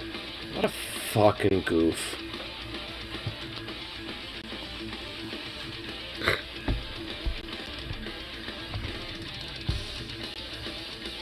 Zukov, do you really feel like you're that punished?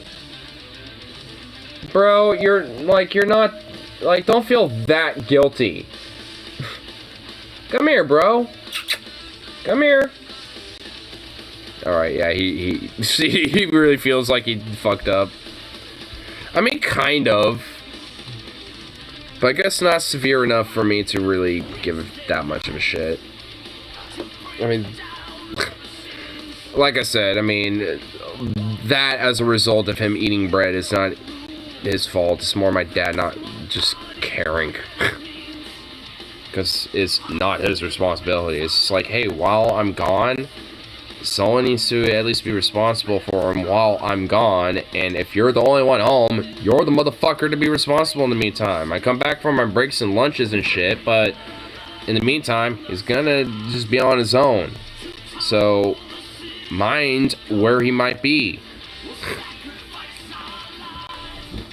Like, he really, like, oh my god, my fucking dad really needs to, like, understand, like, the set of rules when it comes to him and shit. Because it's not just me that needs to abide by that shit. You know, it's him, too. Our roommate gets it.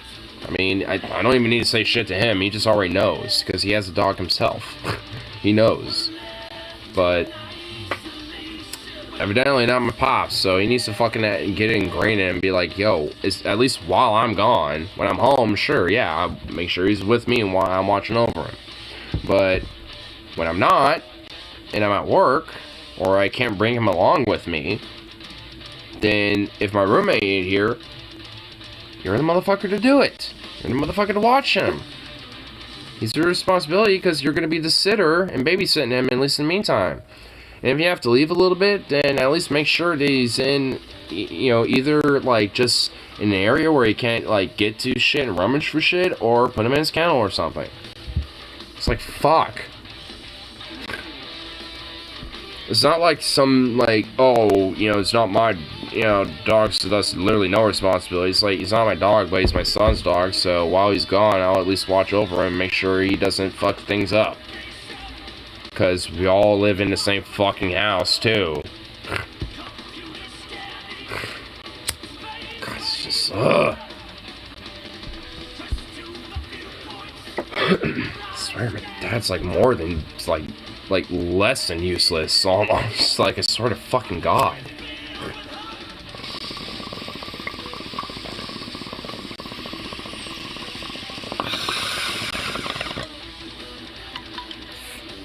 Because I feel like I shouldn't have to fucking tell him that.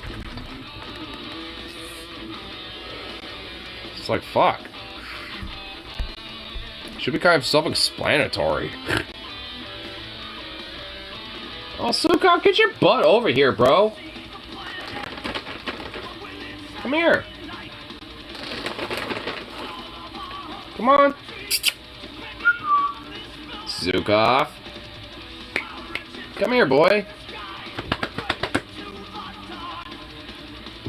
He really feels guilty. He truly does feel guilty.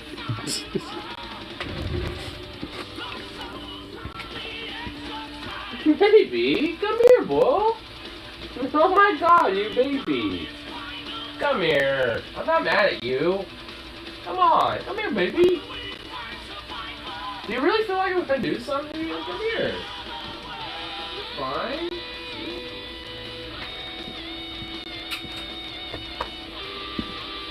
Really?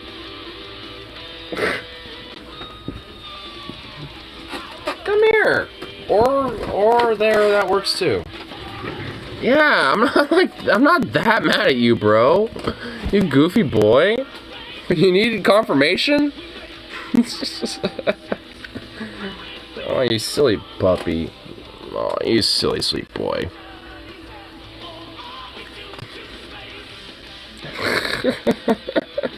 He really needed confirmation from me. I had to walk up to him to, you know, to make him know that he wasn't, like, that punished.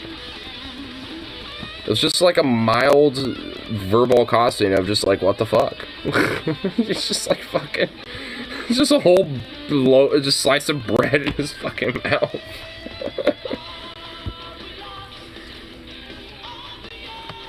You know, you have like a bowl full of food, Miro. You don't need to eat just pure bread. You fucking silly dog.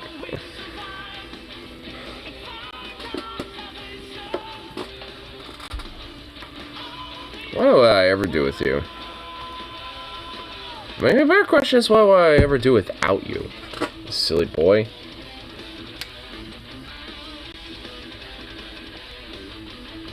Yeah. You and weed are pretty much the only things that keep me on the verge of going insane. You little fluff.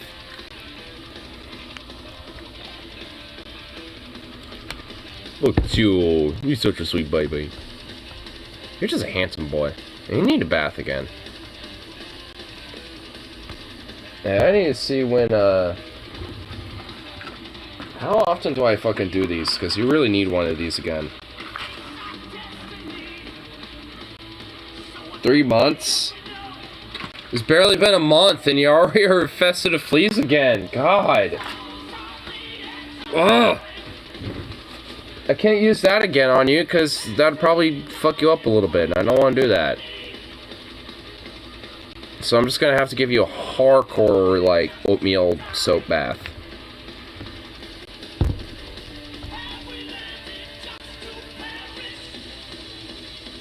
Oh, you're just so cute. You're just so cute.